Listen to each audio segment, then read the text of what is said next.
티베르강은 새벽 안개 속에서 은빛으로 흐르고 있었다. 기원전 753년, 아직 이름조차 없는 7개의 언덕 위로 여우와 늑대의 울음소리가 메아리 쳤다. 그 언덕들 중 하나, 팔라티노 언덕의 동굴 어딘가에서 두 아기의 울음소리가 들렸다. 아니, 정확히는 들렸어야 했다. 하지만 그들을 발견한 건 사람이 아니었다. 암늑대였다. 로물루스와 레무스. 이 쌍둥이 형제의 이야기는 신화로 시작된다. 하지만 모든 신화가 그렇듯 그 안에는 피와 땀으로 얼룩진 진실이 숨어 있다. 그들의 어머니 레아 실비아는 베스타의 무녀였다. 순결을 서약한 여사제. 그런데 전쟁의 신 마르스가 그녀를 범했다고 전해진다. 신이 저지른 폭력인가?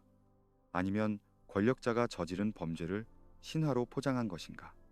어쨌든 그녀는 쌍둥이를 낳았고 그녀의 삼촌이자 왕인 아무리우스는 왕위를 위협할 수 있는 이 아이들을 티베르강에 버리라고 명령했다. 강물에 실린 바구니는 팔라티노 언덕 근처에서 좌초됐다. 그리고 그 유명한 장면이 펼쳐진다. 암늑대가 젖을 물리고 딱따구리가 먹이를 물어다 준다.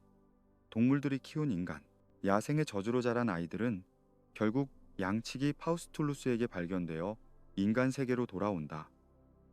그들은 자라면서 자신들의 정체를 알게 됐다. 왕족의 피를 이어받았지만 야생에서 자란 두 청년. 그들은 조부의 복수를 위해 아무리우스를 죽이고 왕위를 되찾는다.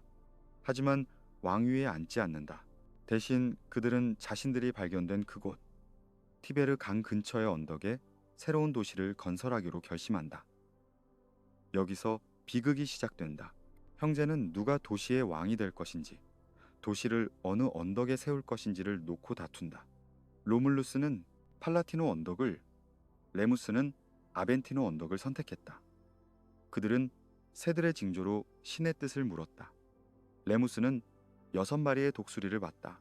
로물루스는 12마리를 봤다. 숫자가 많은 쪽이 이겼다. 로물루스가 팔라티노 언덕에 쟁기로 도시의 경계를 그었다. 성스러운 선이었다. 누구도 넘어서는 안 되는 경계. 하지만 레무스는 그 선을 조롱하듯 뛰어넘었다. 형제의 권위에 대한 도전이었고 신성한 경계에 대한 모독이었다. 로물루스는 망설이지 않았다. 그는 동생을 죽였다. 자신의 손으로. 이것이 내 경계를 넘는 자들의 운명이다 라고 외치면서 도시의 첫 번째 법은 이렇게 피로 새겨졌다. 형제의 피로, 가장 가까운 사람의 피로. 기원전 753년 4월 21일, 로마가 탄생한 날이다. 하지만 그날 태어난 건 도시만이 아니었다. 폭력을 통해 질서를 세우는 방식, 신성함과 잔혹함이 공존하는 문화, 그리고 무엇보다 로마는 언제나 옳다는 오만함도 함께 태어났다. 초기 로마는 남자들의 도시였다. 문자 그대로 여자가 없었다. 범죄자들, 도망친 노예들, 인근 부족에서 쫓겨난 자들이 모여든 도시. 그들에겐 아내도 없었고 미래도 없었다. 로물루스는 해결책을 찾았다. 이웃 부족인 사비네족을 초대해 축제를 열었다. 음악이 흐르고 술이 돌았다. 그리고 신호와 함께 로마 남자들은 사빈의 여인들을 납치했다. 강간의 역사를 약탈이라는 단어로 미화한 사건이었다. 사빈의 남자들은 분노했다. 전쟁이 시작됐다. 하지만 놀라운 일이 벌어진다. 납치당한 여인들이 전쟁터 한가운데로 뛰어들어 외쳤다. 우리 아버지와 남편을 죽이지 마세요. 우리는 이미 로마의 아내이고 로마 아이들의 어머니입니다. 그들은 폭력 속에서도 새로운 정체성을 찾았고 두 부족을 중재했다. 로물루스와 사비네의 왕 티투스 타티우스는 공동으로 통치하기로 합의했다. 이것이 로마였다. 폭력으로 시작해서 협상으로 끝나는 도시, 적을 파괴하지 않고 흡수하는 제국의 원형이 이미 여기 있었다. 신화는 말한다.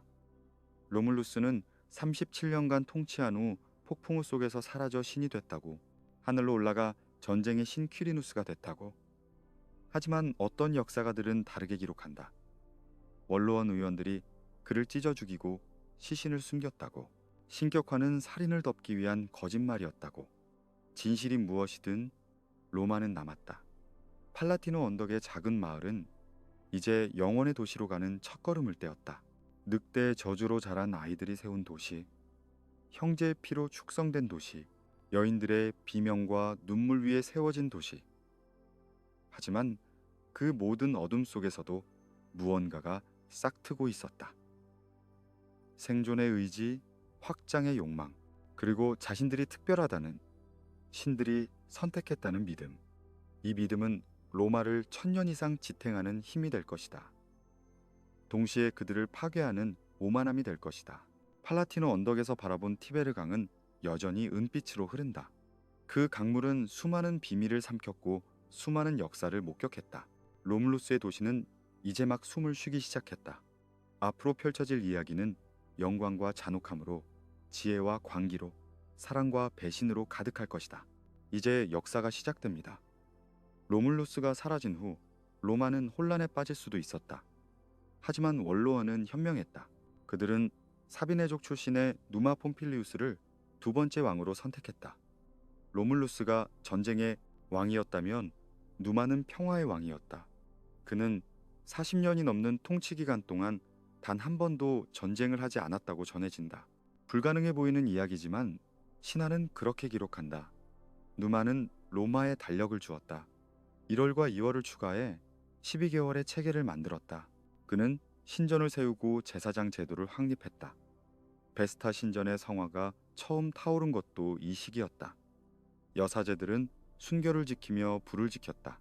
그 불이 꺼지는 날 로마도 멸망한다고 믿었다. 누마는 또한 야누스 신전의 문을 만들었다. 평화 시에는 닫히고 전쟁 시에는 열리는 문. 그의 통치 기간 내내 그 문은 닫혀 있었다. 전설은 말한다.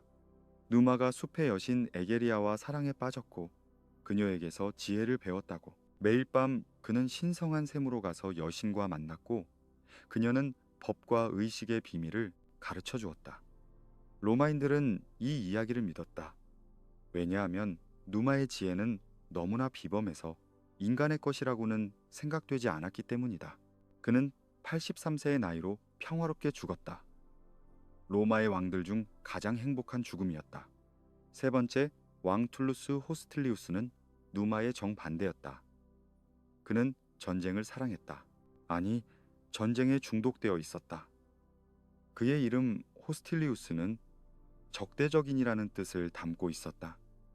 그는 알바론가와의 전쟁을 시작했다. 하지만 두 도시는 너무 비슷했고 전면전은 너무 많은 피를 흘릴 것이었다. 그래서 그들은 결정했다.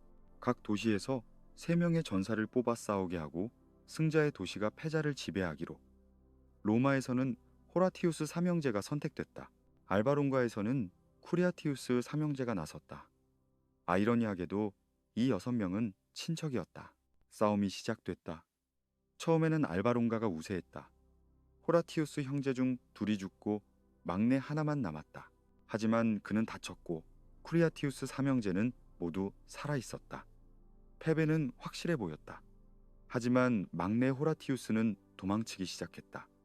적들은 그를 쫓았다. 그런데 그들의 부상 정도가 달랐기 때문에 추격 속도도 달랐다.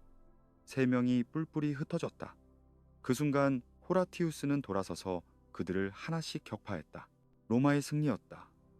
알바론가는 파괴됐고 그 주민들은 로마로 흡수됐다.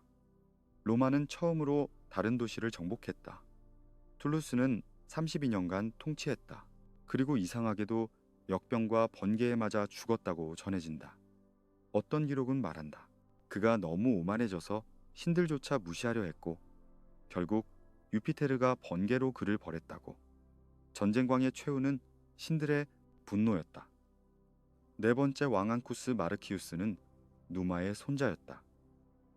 그는 할아버지의 평화와 툴루스의 전쟁 사이에서 균형을 찾으려 했다. 그는 로마의 첫 다리를 티베르강에 건설했다. 교역로가 열렸고 로마는 더 이상 언덕 위에 고립된 마을이 아니었다. 그는 또한 오스티아 항구를 건설했다. 로마가 바다로 가는 길을 연 것이다. 하지만 그의 통치는 24년으로 짧게 끝났다. 그리고 이제 로마의 역사는 극적으로 변한다. 에트루리아인들의 시대가 왔기 때문이다. 타르퀴니우스 프리스쿠스, 5번째 왕은 에트루리아 출신이었다. 그는 코린토스에서 온 그리스인 아버지와 에트루리아 어머니 사이에서 태어났다. 이방인의 피. 하지만 그는 야망이 있었고 능력도 있었다. 로마로 이주한 그는 압왕의 섭정이 되었고 결국 왕위에 올랐다. 타르퀴니우스는 로마를 변모시켰다. 그는 포rum 로마눔을 건설했다. 로마의 심장이 될 광장이었다. 그는 대수도 공사를 시작했다. 클로아카 막시마, 거대한 하수도 시스템. 늪지대였던 로마는 그의 공사로 살만한 도시가 됐다. 그는 또한 키르쿠스 막시무스를 만들었다. 전차 경주장이었다. 로마인들의 새로운 열정이 탄생하는 순간이었다. 그러나 그는 암살당했다. 앞 왕의 아들들이 그를 죽인 것이다. 하지만 그의 아내 타나킬은 놀라운 여성이었다. 그녀는 왕의 죽음을 숨기고 왕이 단지 다쳤을 뿐이라고 발표했다. 그 사이에 그녀는 사위인 세르비우스 툴리우스를 왕으로 세웠다. 여성의 정치적 음모가 왕조를 지킨 것이다. 세르비우스 툴리우스, 여섯 번째 왕은 놀라운 배경을 가지고 있었다.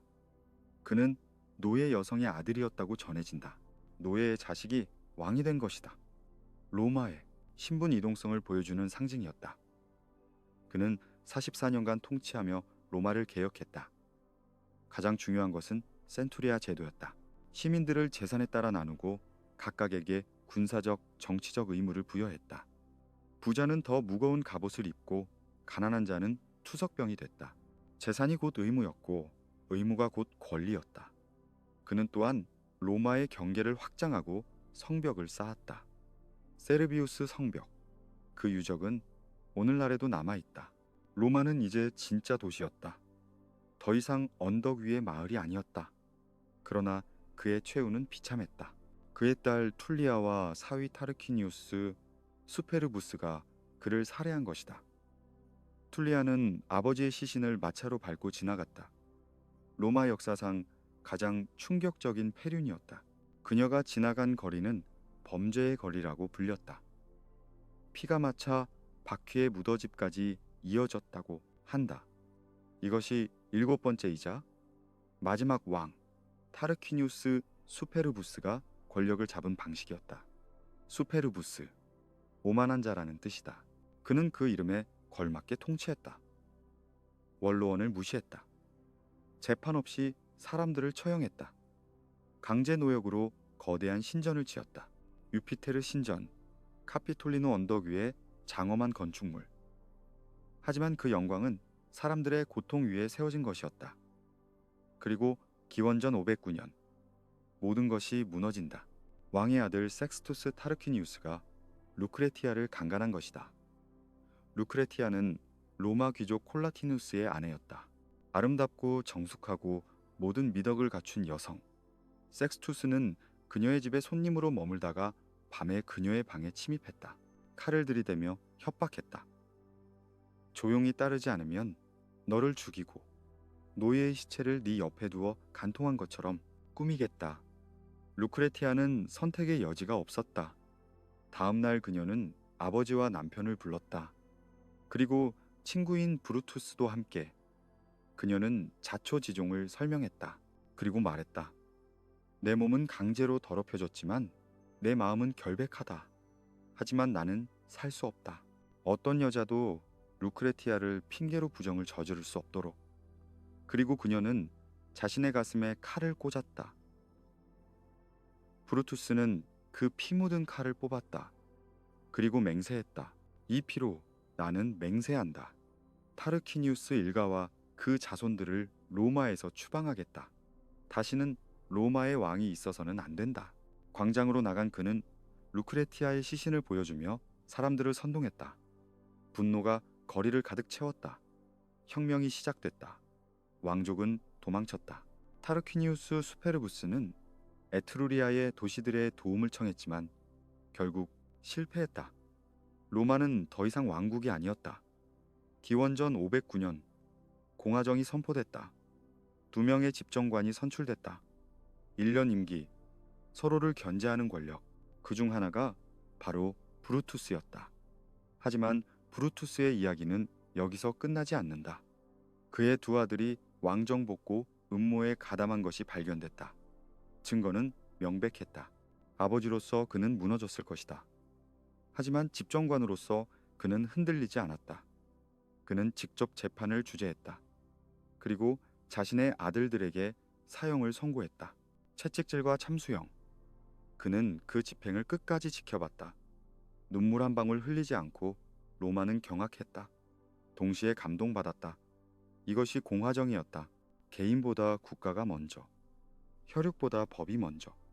브루투스는 왕정을 무너뜨린 영웅이자 자식을 희생한 비극의 아버지가 됐다. 그는 얼마 후 전투에서 죽었다. 적 장군과 1대1로 싸우다 함께 전사했다. 로마는 그를 영웅으로 기렸다. 왕정의 시대가 끝났다. 244년간의 7왕의 이야기, 신화와 역사가 뒤섞인 시간. 하지만 그 이야기들이 진실이든 과장이든 중요한 것은 로마인들이 그것을 믿었다는 사실이다. 그들은 자신들이 늑대의 후손이며 신들이 선택한 민족이라고 믿었다. 동시에 왕의 오만함을 혐오하고 자유를 숭배하는 법을 배웠다. 공화정, 레스 푸블리카, 공공의 것이라는 뜻이었다. 이제 로마는 누구 한 사람의 것이 아니었다. 시민 모두의 것이었다. 적어도 이론적으로는 앞으로 펼쳐질 500년의 공화정 역사는 이 이상과 현실 사이의 투쟁으로 가득할 것이다. 권력을 나누려는 자들과 독점하려는 자들의 끝없는 싸움, 그리고 그 과정에서 로마는 세계를 정복하게 된다. 자유는 공짜가 아니었다. 왕을 쫓아낸 로마는 곧 깨달았다. 자유를 지키는 것이 얻는 것보다 훨씬 더 어렵다는 사실을. 공화정 초기의 로마는 내부적으로는 분열되어 있었고 외부적으로는 적들에게 둘러싸여 있었다. 에트루리아 도시들은 왕정을 복구하려 했고 주변 부족들은 약해진 로마를 공격할 기회를 노렸다. 그리고 도시 내부에서는 더 깊고 어두운 균열이 벌어지고 있었다. 파트리키, 귀족들, 원로원 의석을 차지하고 집정관을 배출하고 신들의 뜻을 해석하는 성직자들. 그들은 로마의 권력을 독점하고 있었다. 그들의 혈통은 건국 시대로 거슬러 올라갔다. 그들은 스스로를 신들이 선택한 자들이라 믿었다.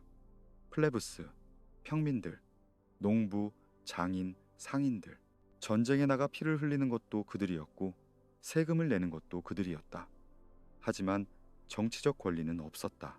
집정관이 될 수 없었고 원로원에 들어갈 수 없었고 귀족과 결혼할 수도 없었다. 빚에 묶여 노예가 되는 것도 그들이었다.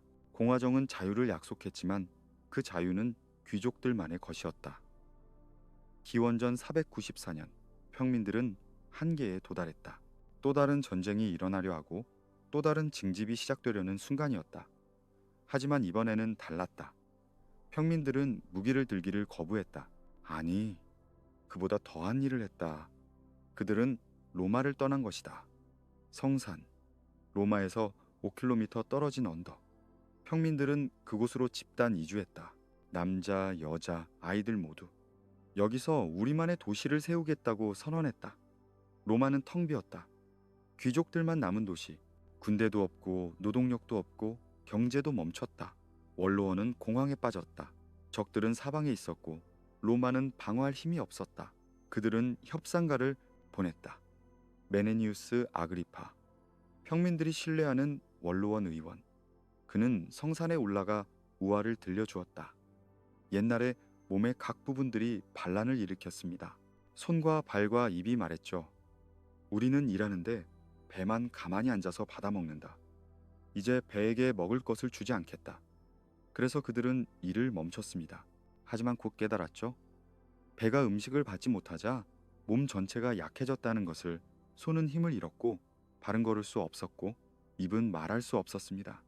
배는 게으른 것이 아니었습니다. 배는 영양분을 온몸에 나눠주고 있었던 것입니다. 우화의 의미는 명확했다. 귀족과 평민은 하나의 몸이며 서로 없이는 살 수 없다는 것. 하지만 평민들은 그저 아름다운 말만으로는 돌아가지 않았다. 그들은 구체적인 권리를 요구했다. 그리고 놀랍게도 그들은 그것을 얻어냈다. 호민관, 트리부누스 플레비스, 평민만을 위한 공직이 창설됐다. 호민관은 평민들 중에서 선출되며 평민의 이익을 대변한다. 그리고 가장 중요한 권한, 비토권. 금지한다는 뜻의 라티너 비토. 호민관은 원로원의 결정이든 집정관의 명령이든 무엇이든 거부할 수 있었다. 단 한 명의 호민관이 비토라고 외치면 그 어떤 법도 집행될 수 없었다. 이것은 혁명이었다. 피 한 방울 흘리지 않은 혁명. 파업과 협상으로 이뤄낸 권리. 평민들은 성산에서 내려왔다. 로마는 다시 움직이기 시작했다. 하지만 균열은 봉합된 것이 아니라 단지 제도화된 것뿐이었다. 앞으로 수백 년간 귀족과 평민의 투쟁은 계속될 것이다. 기원전 450년 또 다른 획기적인 사건이 일어난다. 12표법의 제정.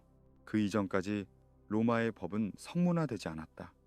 귀족 성직자들이 전통과 선례에 따라 해석하는 구두법이었다. 당연히 해석은 귀족들에게 유리했다.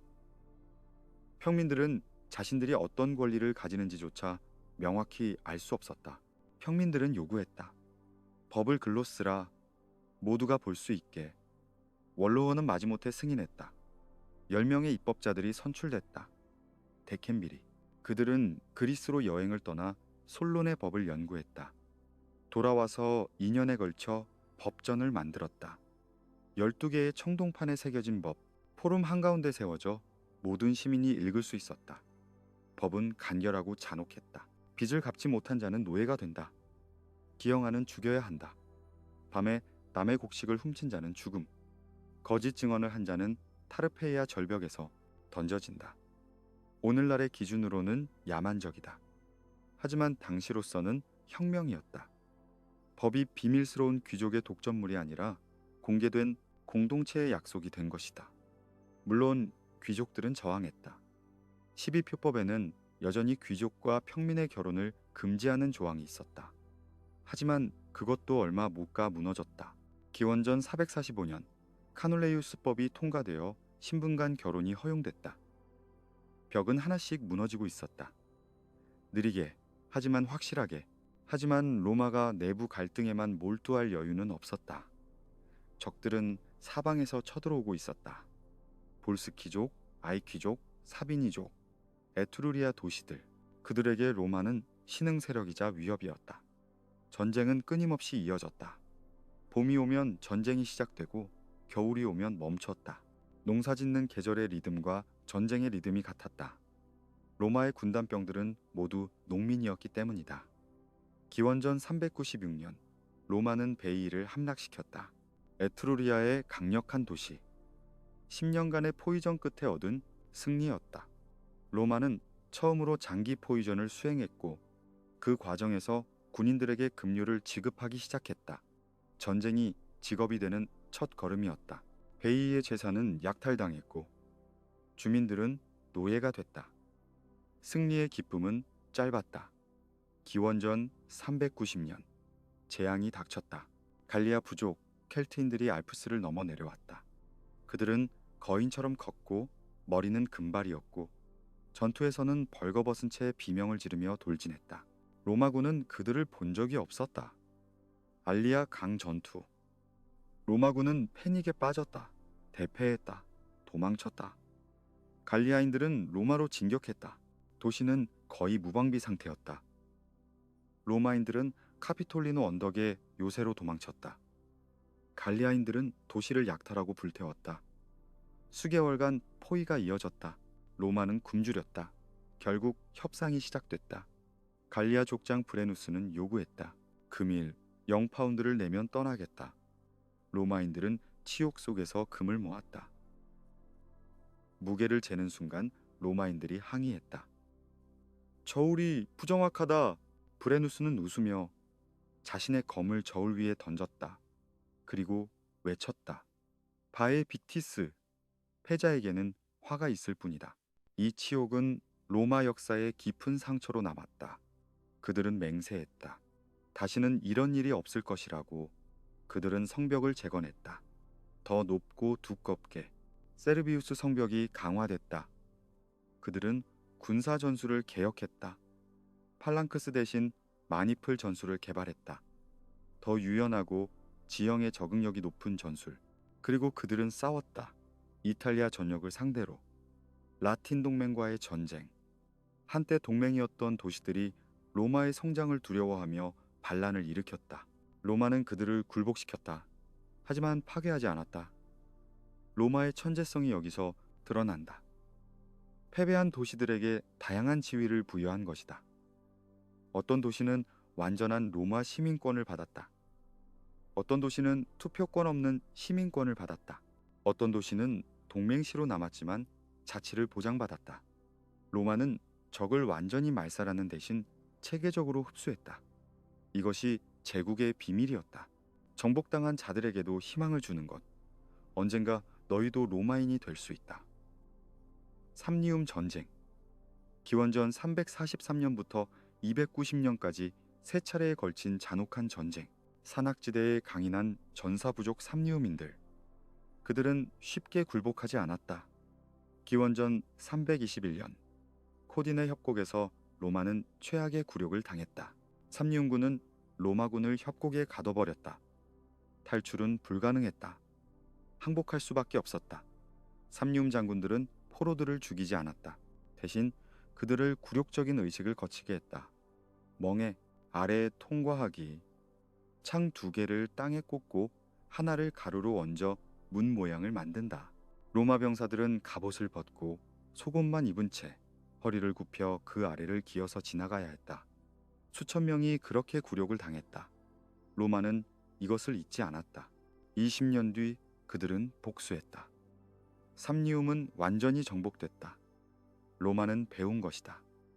패배로부터 배우는 법을, 끈질기게 버티는 법을, 그리고 결국 이기는 법을. 전쟁과 전쟁 사이에서 로마는 변하고 있었다. 도로가 건설됐다. 기원전 312년 아피아 가도가 완성됐다. 로마에서 카푸아까지 직선으로 뻗은 돌길. 군단이 빠르게 이동할 수 있었고 상인들도 안전하게 여행할 수 있었다. 로마의 길은 단순한 도로가 아니었다. 권력의 혈관이었다. 질서의 상징이었다. 물 공급도 개선됐다. 같은 해 아피아 수도가 건설됐다. 깨끗한 물이 도시로 흘러들어왔다.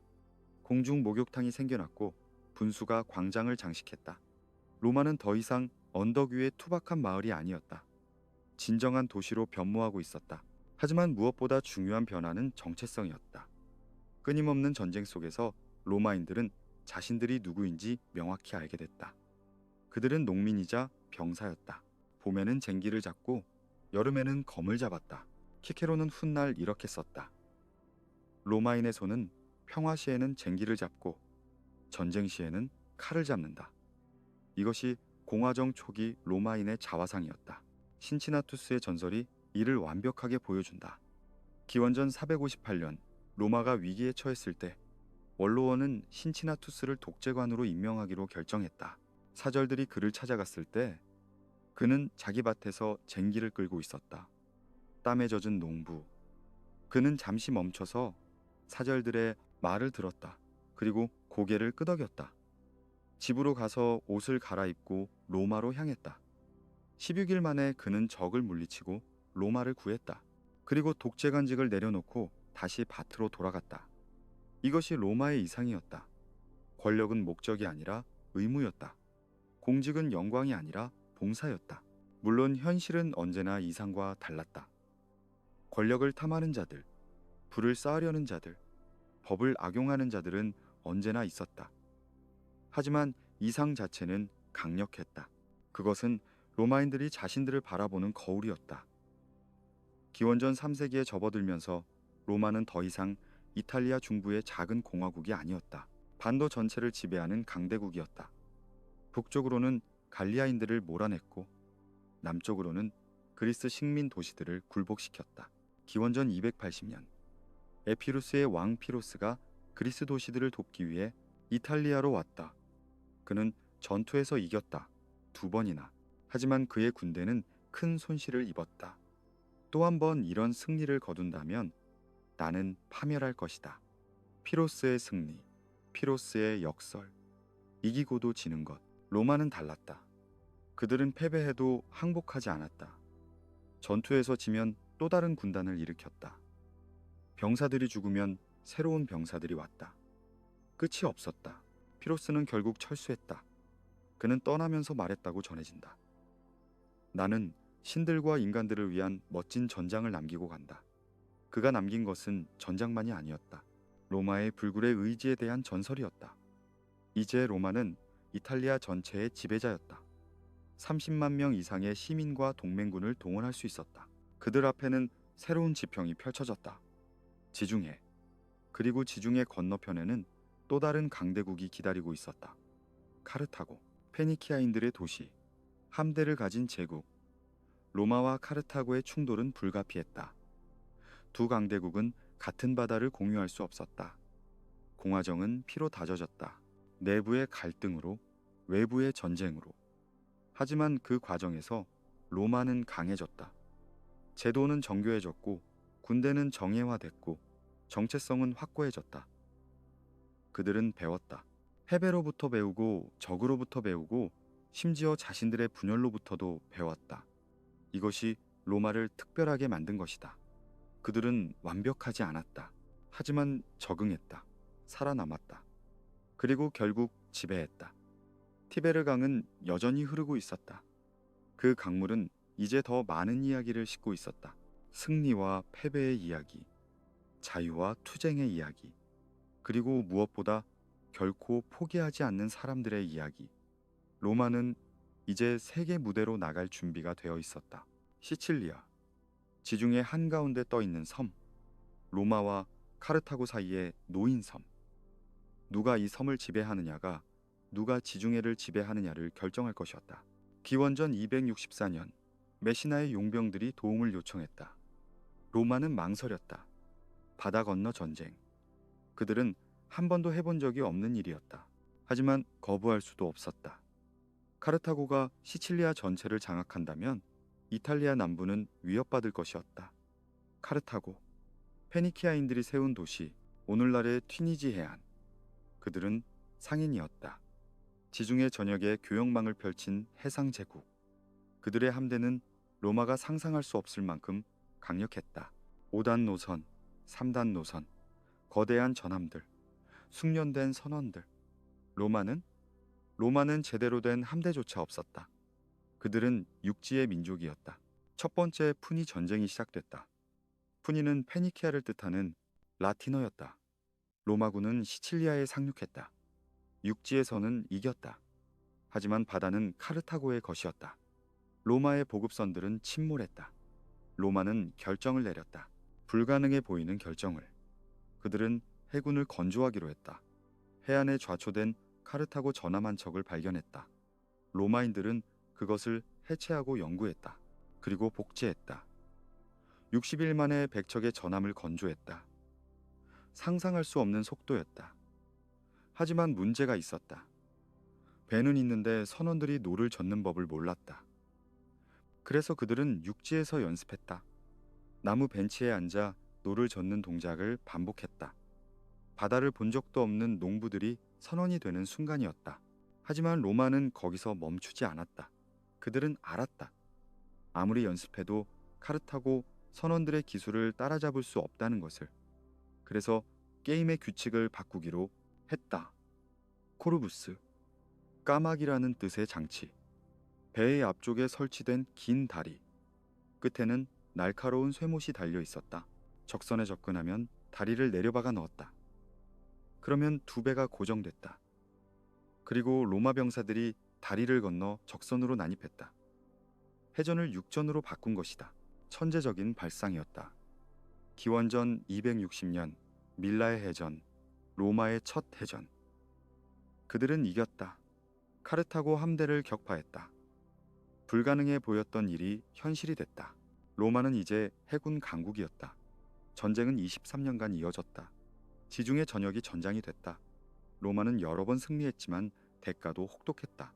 기원전 255년 폭풍우가 로마 함대를 집어삼켰다.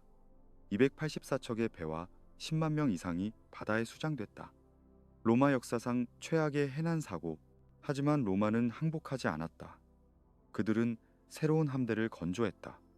또다시 기원전 241년 에가테스 제도 해전, 로마의 최종 승리. 카르타고는 강화를 청했다. 시칠리아를 포기했다. 거액의 배상금을 지불했다. 로마는 처음으로 해외 속주를 얻었다. 제국의 시작이었다. 하지만 카르타고에는 한 소년이 있었다. 9살 난 아이. 그의 이름은 한니발이었다. 그의 아버지 하밀카르 바르카는 전쟁 영웅이었다. 패배를 받아들일 수 없었던 장군. 그는 스페인으로 갔다. 새로운 제국을 건설하기 위해, 그리고 언젠가 로마에 복수하기 위해 떠나기 전 그는 아들을 제단 앞에 데려갔다. 손을 불 위에 올리게 했다. 그리고 맹세하게 했다. 로마를 영원히 적으로 여기겠다고. 한니발은 그 맹세를 지켰다. 23년 후 기원전 218년 그는 로마를 향해 출발했다. 하지만 그의 경로는 예상을 벗어났다. 바다를 통하지 않았다. 육로를 택했다. 스페인에서 출발해 피레네 산맥을 넘고 론 강을 건너고 그리고 알프스를 넘었다. 가을의 알프스, 눈과 얼음으로 뒤덮인 산맥. 한니발의 군대는 5만 명의 보병, 9천 명의 기병, 그리고 37마리의 전투 코끼리를 이끌고 있었다. 코끼리, 아프리카 코끼리들이 얼어붙은 산길을 오르고 있었다. 미친 짓이었다. 그래서 천재적이었다. 15일간의 악몽이 시작됐다. 좁은 산길, 미끄러운 얼음, 낭떠러지, 갈리아 부족들의 기습, 눈사태, 추위. 병사들은 하나씩 얼어 죽었다. 말들은 공포에 질려 떨어졌다. 코끼리들은 비명을 질렀다. 하지만 한니발은 멈추지 않았다. 산 아래로 내려갔을 때 그의 군대는 반으로 줄어 있었다. 하지만 그들은 이탈리아에 있었다. 로마의 심장부에. 로마는 충격에 빠졌다. 한니발이 알프스를 넘었다는 소식. 불가능한 일이 일어났다. 그들은 군단을 보냈다. 티키누스 전투, 패배. 트레비아 전투, 또 패배. 한니발의 기병대는 무적이었다. 그의 전술은 예측 불가능했다. 로마군은 당황했다. 기원전 217년 트라시메노 호수. 한니발은 매복을 준비했다. 아침 안개 속에서 로마군이 행군하고 있었다. 갑자기 사방에서 카르타고군이 쏟아져 나왔다. 학살이었다. 1만 5천 명의 로마 병사가 죽었다. 집정관 플라미니우스도 전사했다. 한니발은 시신들을 찾아 적장에게 경의를 표했다. 그리고 계속 남쪽으로 진격했다. 로마는 공포에 휩싸였다. 두 번의 대패. 적이 이탈리아 안에 있다. 도시 성문을 닫고 기도했다. 원로원은 긴급 회의를 열었다. 독재관을 임명했다. 퀸투스, 파비우스, 막시무스.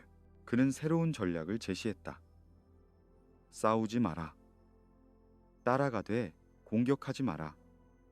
그들의 보급을 끊어라. 시간을 끌어라. 지연 전술. 사람들은 그를 조롱했다. 꾸물거리는 자라고 불렀다. 비겁하다고 비난했다. 하지만 파비우스는 흔들리지 않았다. 그는 알았다. 한니발과 정면으로 맞서면 진다는 것을. 그래서 그림자처럼 따라다니며 괴롭혔다. 한니발은 짜증이 났다. 결정적인 전투를 원했다. 하지만 로마는 싸워주지 않았다. 1년이 지났다. 파비우스의 임기가 끝났다. 새로운 집정관들이 선출됐다. 그들은 파비우스의 전략을 비웃었다.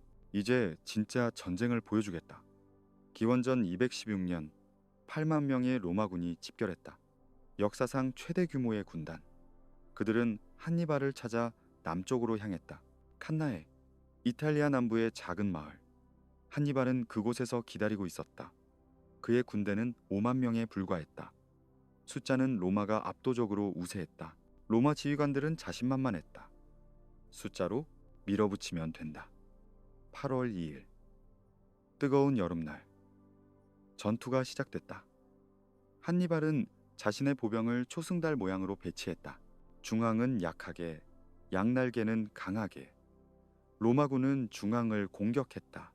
밀렸다. 카르타고 중앙군이 후퇴하기 시작했다. 로마 병사들은 외쳤다. 이긴다. 그들은 더 깊이 파고들었다. 바로 그때였다. 한니발의 양날개 기병대가 로마 측면을 포위했다. 뒤로 돌아가 후방까지 차단했다. 초승달이 닫혔다. 로마군은 포위됐다. 8만 명이 좁은 공간에 갇혔다. 움직일 수도 없었다. 카르타고군이 사방에서 찔렀다. 학살이 시작됐다. 해가 지날 때까지 계속됐다. 5만 명 이상의 로마 병사가 죽었다. 집정관 파울루스 전사, 80명의 원로원 의원 전사, 로마 역사상 최악의 패배, 칸나에의 악몽. 한니발의 부관이 말했다. 이제 로마로 진격하십시오. 5일 안에 카피톨리노에서 승리의 연회를 열 수 있습니다. 하지만 한니발은 고개를 저었다. 로마 성벽을 공격할 공성 무기가 없다. 보급도 부족하다. 아직 때가 아니다. 이 결정은 역사의 전환점이 됐다. 어떤 역사가는 말한다. 한니발은 승리하는 법은 알았지만 승리를 이용하는 법은 몰랐다. 로마는 무너질 뻔했다. 동맹 도시들이 이탈하기 시작했다. 카푸와 남부 이탈리아 도시들, 한니발에게 합류했다. 하지만 로마 자체는 항복하지 않았다. 원로원은 집결했다. 패배의 소식을 듣고도 흔들리지 않았다. 새로운 군단을 일으켰다.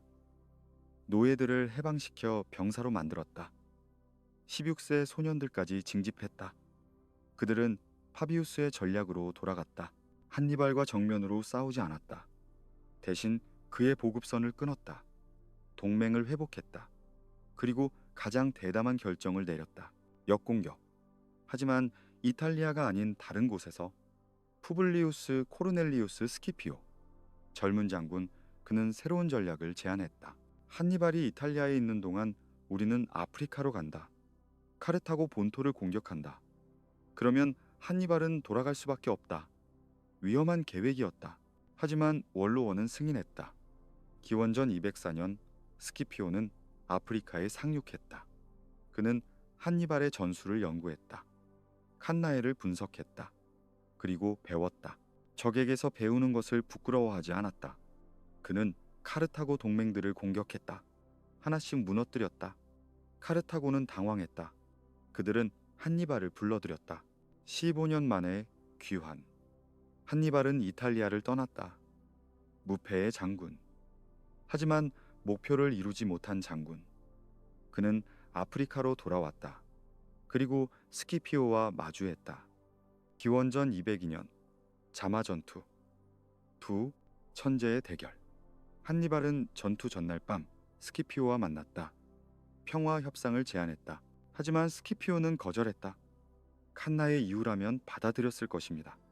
하지만 지금은 아닙니다. 우리가 이기고 있습니다. 전투가 시작됐다. 한니발은 코끼리를 앞세웠다. 80마리의 전투 코끼리. 하지만 스키피오는 준비되어 있었다. 그는 군단 사이에 통로를 만들었다.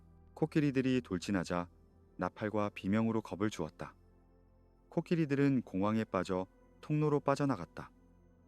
일부는 돌아서서 자기 군대를 짓밟았다. 기병전이 이어졌다. 이번에는 로마가 우세했다. 누미디아 기병이 로마 편에 섰기 때문이다. 그들은 한니발의 기병을 격파하고 전장을 떠났다. 보병전, 치열했다. 한니발의 베테랑들은 강했다. 하지만 스키피오는 칸나의 전술을 역으로 사용했다. 마침내 로마 기병이 후방에서 돌아왔다. 포위. 한니발이 15년 전에 했던 그것. 한니발은 패배를 인정하고 후퇴했다. 로마의 승리. 두 번째 푼이 전쟁이 끝났다. 카르타고는 무릎을 꿇었다. 함대를 불태웠다. 막대한 배상금을 지불했다. 한니발은 카르타고의 행정관이 됐지만 결국 망명해야 했다. 로마는 그를 끝까지 추적했다. 기원전 183년 그는 비티니아에서 독을 마셨다. 로마인들의 불안을 끝내주자. 그의 마지막 말이었다. 하지만 이야기는 여기서 끝나지 않는다. 로마에는 한 원로원 의원이 있었다. 마르쿠스 포르키우스 카토. 그는 매번 연설을 같은 말로 끝냈다. 주제가 무엇이든 상관없이. 그리고 카르타고는 파괴되어야 한다. 카르타고 델렌다 이에스트. 50년이 지났다. 카르타고는 약속을 지켰다. 조용히 살았다. 상업으로 다시 번영했다. 하지만 로마는 두려워했다. 한니발의 악몽이 사라지지 않았다. 기원전 149년 사소한 분쟁을 빌미로 전쟁을 선포했다. 세 번째 분위, 전쟁. 카르타고는 저항했다. 3년간 포위됐다. 굶주렸다. 하지만 항복하지 않았다. 기원전 146년 봄, 로마군이 마침내 성벽을 돌파했다. 거리마다 전투가 벌어졌다. 집집마다 저항이 이어졌다. 6일간의 학살 끝에 카르타고는 함락됐다. 스키피오 아이밀리아누스. 스키피오의 손자가 명령을 내렸다. 도시를 불태워라. 17일간 불이 탔다. 건물들이 무너졌다. 생존자들은 노예로 팔렸다. 5만 명. 그리고 전설은 말한다. 로마는 땅에 소금을 뿌렸다고. 다시는 아무것도 잘할 수 없게. 스키피오는 불타는 도시를 바라보며 눈물을 흘렸다. 옆에 있던 역사가 폴리비우스가 물었다. 왜 우십니까? 이것은 승리입니다. 스키피오는 호메로스의 시를 읊었다. 언젠가는 트로이도 멸망하리라. 그리고 프리아모스와 그의 백성들도. 그리고 말했다. 나는 카르타고를 위해 우는 것이 아니다. 언젠가 로마에게도 같은 운명이 올까 두렵다. 카르타고는 사라졌다. 지중해의 패자. 하지만 로마는 배웠다. 적과 싸우는 법, 패배에서 배우는 법, 끈질기게 버티는 법, 그리고 가장 중요한 것, 결코 위협을 남겨두지 않는 법. 이것은 승리였다. 동시에 잔혹함의 시작이었다.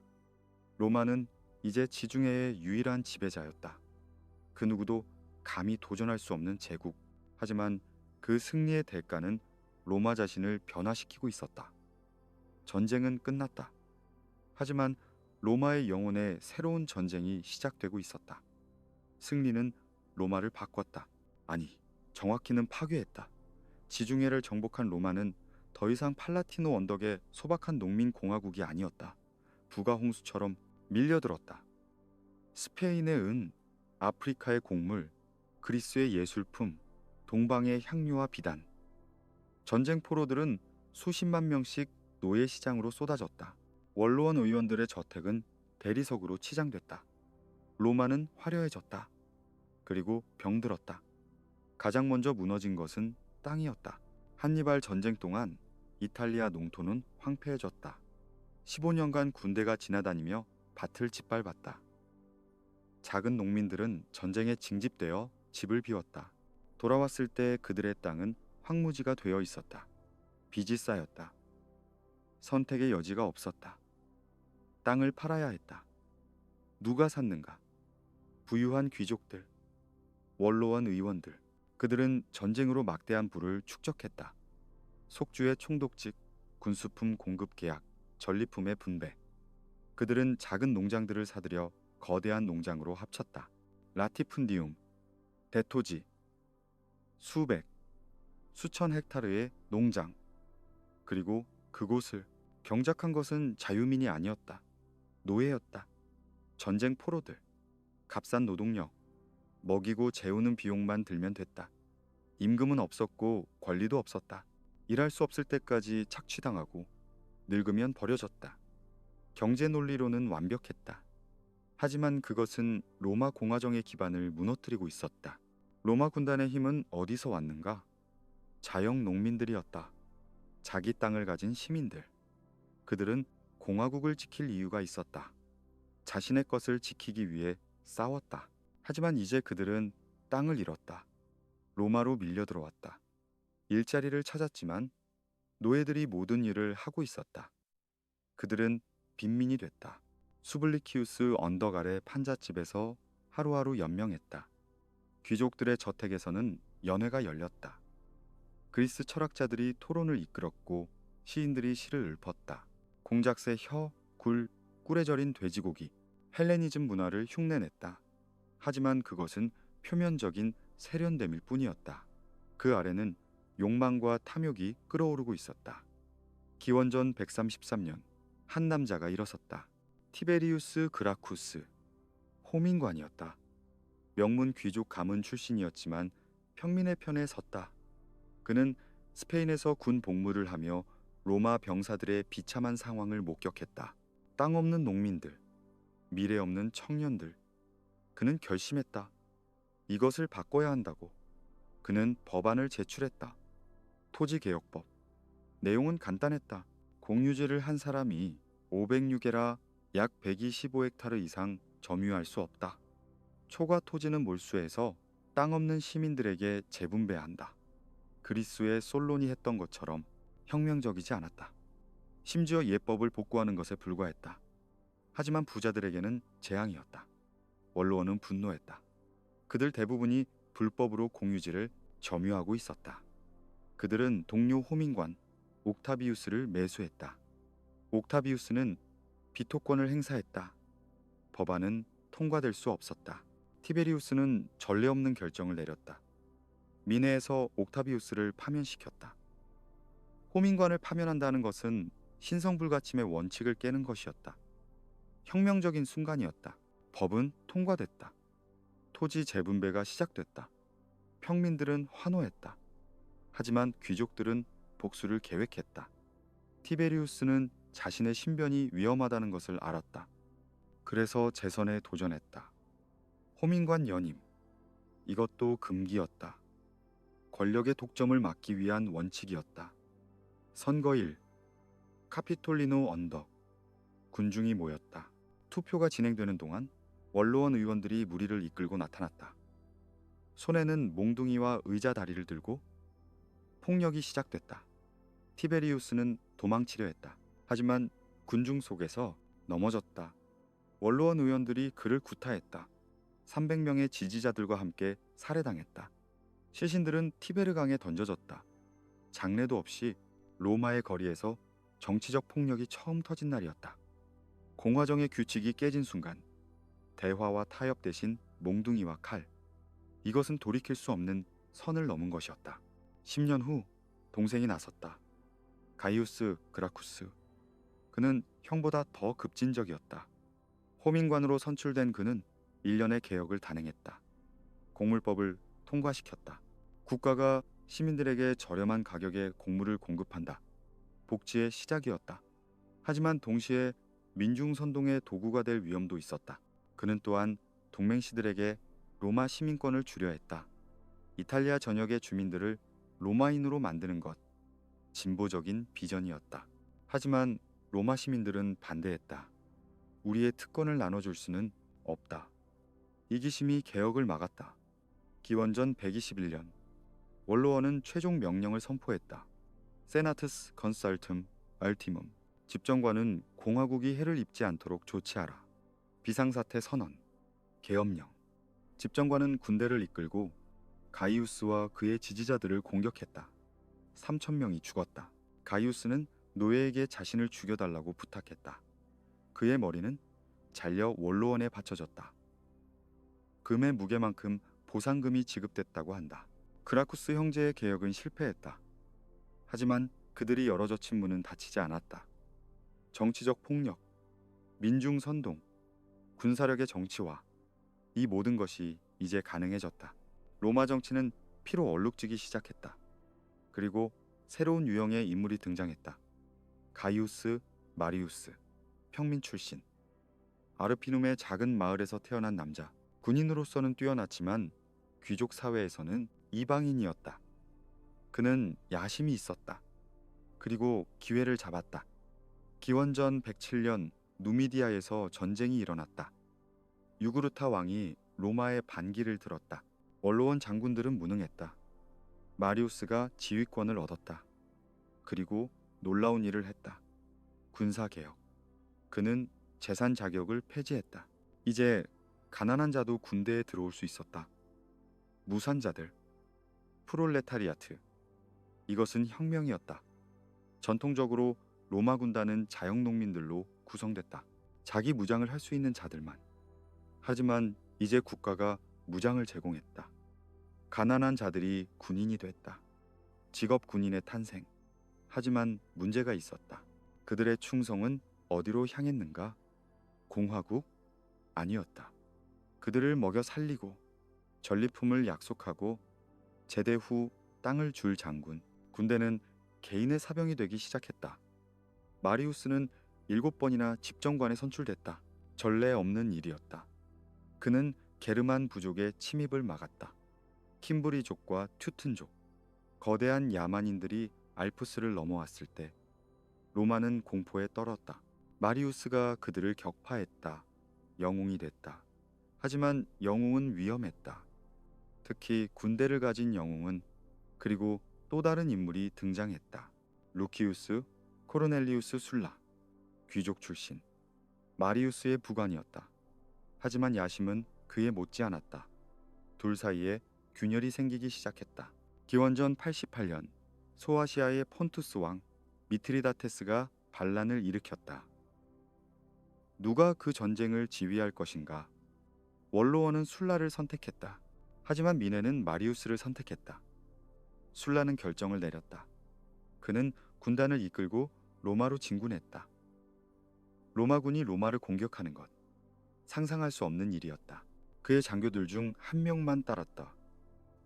나머지는 거부했다. 로마인이 로마를 공격할 수는 없습니다. 하지만 술라는 멈추지 않았다. 그는 도시에 진입했다. 거리에서 전투가 벌어졌다.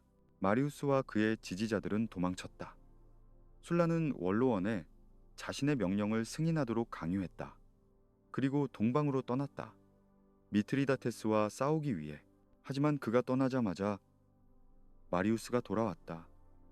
복수가 시작됐다. 술라의 지지자들이 학살당했다. 머리가 포름에 걸렸다. 로마는 공포에 떨었다.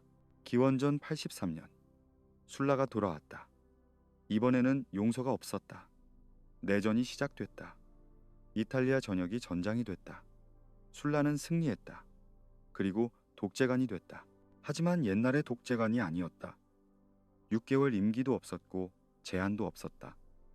그는 절대 권력을 손에 쥐었다. 추방령, 프로스크립티오. 술라는 적들의 명단을 공개했다. 포름의 게시판이 걸렸다. 거기 적힌 자들은 즉시 살해될 수 있었다. 재산은 몰수됐다. 상금이 걸렸다. 밀고가 장려됐다. 4,000명 이상이 죽었다. 원로원 의원 40명, 기사 계급 1, 600명. 공포정치였다. 술라는 개혁을 단행했다. 원로원의 권력을 강화했다. 호민관의 권한을 약화시켰다.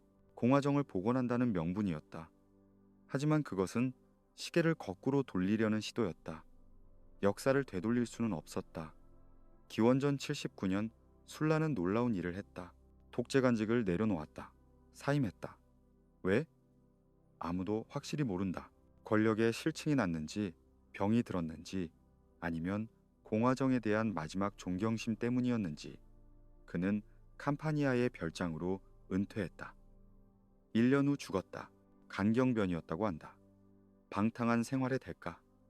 하지만 술라가 남긴 것은 엄청났다. 그는 증명했다. 군대를 가진 자가 로마를 지배할 수 있다는 것을. 법과 전통은 힘 앞에서 무력하다는 것을. 그의 부하 중 한 명이 이 교훈을 잊지 않았다. 그의 이름은 가이우스 율리우스 카이사르였다. 공화정은 무너지고 있었다. 외부의 적에 의해서가 아니라 내부의 균열로. 부와 권력의 불평등, 군대의 사병화, 정치적 폭력의 일상화, 원로원과 민회의 대립, 법의 무력화. 이 모든 것이 공화정의 기반을 갉아먹고 있었다. 거리에서는 갱단들이 정치를 지배했다. 클로디우스의 폭력배들과 밀로의 용병들이 포름에서 싸웠다. 선거는 뇌물과 협박으로 치러졌다. 재판은 돈으로 살 수 있었다. 속주 총독들은 약탈자가 됐다. 베레스의 시칠리아 약탈, 피소의 마케도니아 착취. 공화국은 도덕적으로 파산했다. 그리고 사람들은 구원자를 기다리기 시작했다. 강력한 지도자, 질서를 회복할 사람. 이것은 위험한 욕망이었다. 왜냐하면 그런 사람이 나타났을 때 그는 공화정을 구하는 것이 아니라 끝낼 것이기 때문이었다. 키케로는 한탄했다. 오 시대여, 오 도덕이여. 하지만 말만으로는 충분하지 않았다. 공화정은 이미 죽어가고 있었다. 아직 숨은 쉬고 있었지만 그것은 시체의 경련에 불과했다. 앞으로 50년 안에 모든 것이 끝날 것이었다. 왕을 쫓아낸 브루투스의 자손들이 살아있는 동안 로마는 다시 한 사람의 지배를 받게 될 것이었다. 하지만 이번에는 왕이라는 이름 대신 더 교묘한 칭호를 사용할 것이었다. 밤의 로마는 불안했다. 부자들의 저택은 등불로 밝았지만 가난한 자들의 골목은 어둠에 잠겼다. 두 로마가 공존하고 있었다. 하나는 대리석과 금으로 빛났고 다른 하나는 굶주림과 절망 속에 있었다. 이 균열은 메워질 수 없었다. 그리고 그 균열 속에서 공화정의 영혼이 서서히 빠져나가고 있었다. 기원전 100년 로마의 귀족 가문에서 한 아이가 태어났다. 율리우스 가문. 그들은 여신 비너스의 후손이라고 주장했다. 신화와 허영. 하지만 실제로는 몰락한 귀족이었다. 돈도 없고 권력도 없었다. 다만 이름만 있었다. 그 아이의 이름은 가이우스 율리우스 카이사르였다. 그는 일찍부터 위험한 세계에 던져졌다. 10대 때 술라의 추방령에 이름이 올랐다. 이유는 간단했다. 그의 숙부가 마리우스였고 장인이 마리우스파였다. 술라가 명령했다. 아내와 이혼하라. 그러면 살려주겠다. 젊은 카이사르는 거부했다. 도망쳐야 했다. 숲속을 전전하며 숨었다. 말라리아에 걸렸다. 거의 죽을 뻔했다. 친구들이 술라에게 탄원했다. 마침내 술라는 용서했다. 하지만 경고했다. 좋다. 살려주겠다. 하지만 명심하라. 저 젊은이 안에는 여러 명의 마리우스가 들어있다. 술라는 카이사르를 꿰뚫어 본 것이다. 그 야심을, 그 위험을. 카이사르는 동방으로 갔다. 군 복무. 그곳에서 용기를 보였다. 시민관 훈장을 받았다. 하지만 그것만으로는 충분하지 않았다. 로마로 돌아왔다. 정치에 뛰어들었다. 그에게는 돈이 없었다. 그래서 빌렸다. 엄청난 빚을 졌다. 크라수스에게서. 로마에서 가장 부유한 남자. 크라수스. 부동산 투기꾼이자 노예 상인. 화재가 나면 그의 사병 소방대가 출동했다. 하지만 불을 끄기 전에 협상을 했다. 당신 집을 싸게 팔면 불을 끄겠소. 사람들은 선택의 여지가 없었다. 그는 그렇게 로마의 절반을 소유하게 됐다. 하지만 그가 원한 것은 돈만이 아니었다. 명예, 군사적 영광. 그것은 돈으로 살 수 없었다. 카이사르는 빌린 돈으로 공공, 오락을 제공했다. 검투사 경기, 연극, 공공 건축. 사람들은 그를 사랑했다. 그는 호감형이었다. 웅변가였다. 눈을 똑바로 쳐다보며 말했고 사람들은 자신이 특별하다고 느꼈다. 그는 계단을 올랐다. 재무관, 조영관, 법무관. 하지만 여전히 빚더미에 앉아 있었다. 속주 총독직이 필요했다. 거기서 약탈하여 빚을 갚을 수 있었다. 그 무렵 로마에는 또 다른 거물이 있었다. 그나이우스, 폼페이우스, 마그누스. 위대한 폼페이우스. 술라의 후계자. 젊은 나이에 장군이 됐다. 스페인에서 반란을 진압했다. 지중해의 해적들을 소탕했다. 동방에서 미트리다테스를 완전히 격파했다. 로마 역사상 가장 광대한 영토를 정복했다. 영웅이었다. 하지만 원로원은 그를 두려워했다. 권력을 주지 않았다. 기원전 60년 세 남자가 만났다. 카이사르, 폼페이우스, 크라수스, 비밀 협정. 역사가들은 이것을 제1차 삼두정치라고 부른다. 하지만 공식적인 직책은 아니었다. 그저 권력의 거래였다. 폼페이우스는 군사적 영광을 원했다. 크라수스는 존경을 원했다. 카이사르는 기회를 원했다. 그들은 서로를 도와주기로 합의했다. 카이사르는 집정관에 당선됐다.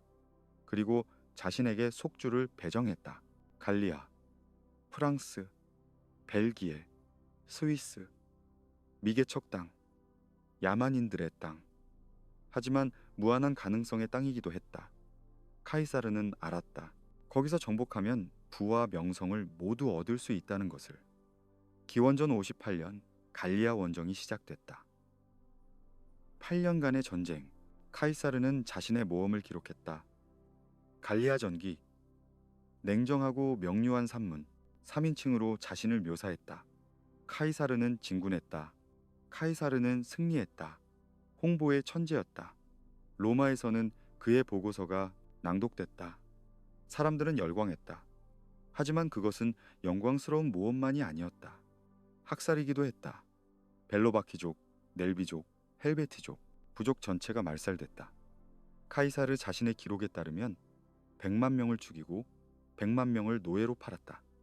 제노사이드의 규모였다. 하지만 로마는 개의치 않았다. 그들은 야만인이었다. 인간이 아니었다. 가장 극적인 순간은 알레시아 포위전이었다. 기원전 52년 갈리아 부족들이 마침내 단결했다. 지도자는 베르킨게토릭스, 젊고 카리스마 넘치는 족장. 그는 게릴라전을 펼쳤다. 초토화 전술, 카이사르의 보급선을 끊었다. 로마군은 굶주렸다. 하지만 카이사르는 베르킨게토릭스를 알레시아 유세로 몰아넣었다. 포위했다. 베르킨게토릭스는 구원군을 기다렸다. 카이사르는 이중 포위망을 건설했다. 안쪽 성벽은 요새를 향하고 바깥쪽 성벽은 구원군을 향했다. 25만 명의 갈리아군이 밖에서 공격했다. 8만 명이 안에서 공격했다. 카이사르의 군대는 5만 명, 양쪽에서 동시에 공격받았다. 전투는 며칠간 계속됐다. 로마군은 간신히 버텼다. 마침내 갈리아 구원군이 무너졌다. 도망쳤다. 알레시아는 굶주렸다. 베르킨게토릭스는 항복했다. 그는 화려한 갑옷을 입고 말을 타고 나와 카이사르 앞에 무기를 던졌다. 카이사르는 그를 사슬에 묶어 로마로 보냈다. 6년 후 그는 카이사르의 개선식에서 전시된 뒤 교살당했다. 갈리아는 정복됐다. 카이사르는 영웅이 됐다. 부자가 됐다. 그리고 로마에서 가장 강력한 군대를 손에 쥐었다. 8개 군단, 베테랑들. 그들의 충성은 공화국이 아니라 카이사르에게 있었다. 그는 그들에게 급료를 주었고 전리품을 나눠줬고 토지를 약속했다. 하지만 로마에서는 상황이 변했다. 크라수스는 죽었다. 파르티아 원정에서 패배하고 참수당했다. 그의 머리는 파르티아 왕의 연회에서 무대 소품으로 사용됐다. 삼두 정치는 무너졌다. 폼페이우스와 카이사르만 남았다. 둘 다 군대를 가지고 있었다. 둘 다 야심이 있었다. 로마는 그들 둘을 담을 수 없었다. 원로원은 폼페이우스 편을 들었다. 카이사르를 두려워했기 때문이다. 그들은 명령을 보냈다. 군대를 해산하고 로마로 돌아오라. 카이사르는 알았다. 군대 없이 돌아가면 재판에 회부될 것이라는 것을. 기소될 것이고 유죄 판결을 받을 것이고 추방되거나 처형될 것이라는 것을. 기원전 49년 1월 10일 루비콘강, 이탈리아 국경. 로마법에 따르면 장군은 군대를 이끌고 이 강을 건널 수 없었다. 건너는 순간 공공의 적이 됐다. 반역자.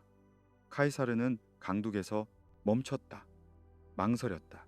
그의 부하들이 지켜봤다. 그는 말했다. 아직 돌아갈 수 있다. 하지만 이 다리를 건너면 모든 것은 칼로 결정될 것이다. 침묵. 그리고 그는 결정했다. 주사위는 던져졌다. 어리아 아약트 이 이스. 그는 말에 박차를 가했다. 군단이 뒤따랐다. 로마를 향해 내전이 시작됐다. 하지만 예상과 달랐다. 피비린내 나는 전투는 없었다. 카이사르는 빠르게 움직였다. 이탈리아를 횡단했다. 도시들은 문을 열었다. 폼페이우스는 준비가 안 돼 있었다. 도망쳤다. 그리스로. 원로원 의원들 대부분이 함께 도망쳤다. 카이사르는 로마에 입성했다. 저항은 없었다. 하지만 전쟁은 끝나지 않았다. 폼페이우스는 동방에서 군대를 모으고 있었다. 카이사르는 추격했다. 그리스로, 마케도니아로. 기원전 48년 파르살루스 전투, 결전. 폼페이우스의 군대는 더 컸다. 5만 5천 명. 카이사르는 2만 2천 명. 하지만 카이사르의 군대는 베테랑이었다. 갈리아 전쟁을 함께한 병사들. 폼페이우스는 기병으로 측면을 공격하려 했다.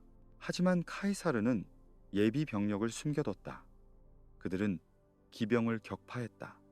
폼페이우스의 보병은 무너졌다. 도망쳤다. 1만 5천 명이 항복했다. 폼페이우스는 배를 타고 이집트로 도망쳤다. 이집트 왕 프톨레마이오스 13세는 어린 소년이었다. 그의 고문들은 계산했다. 폼페이우스를 환영하면 카이사르의 적이 된다.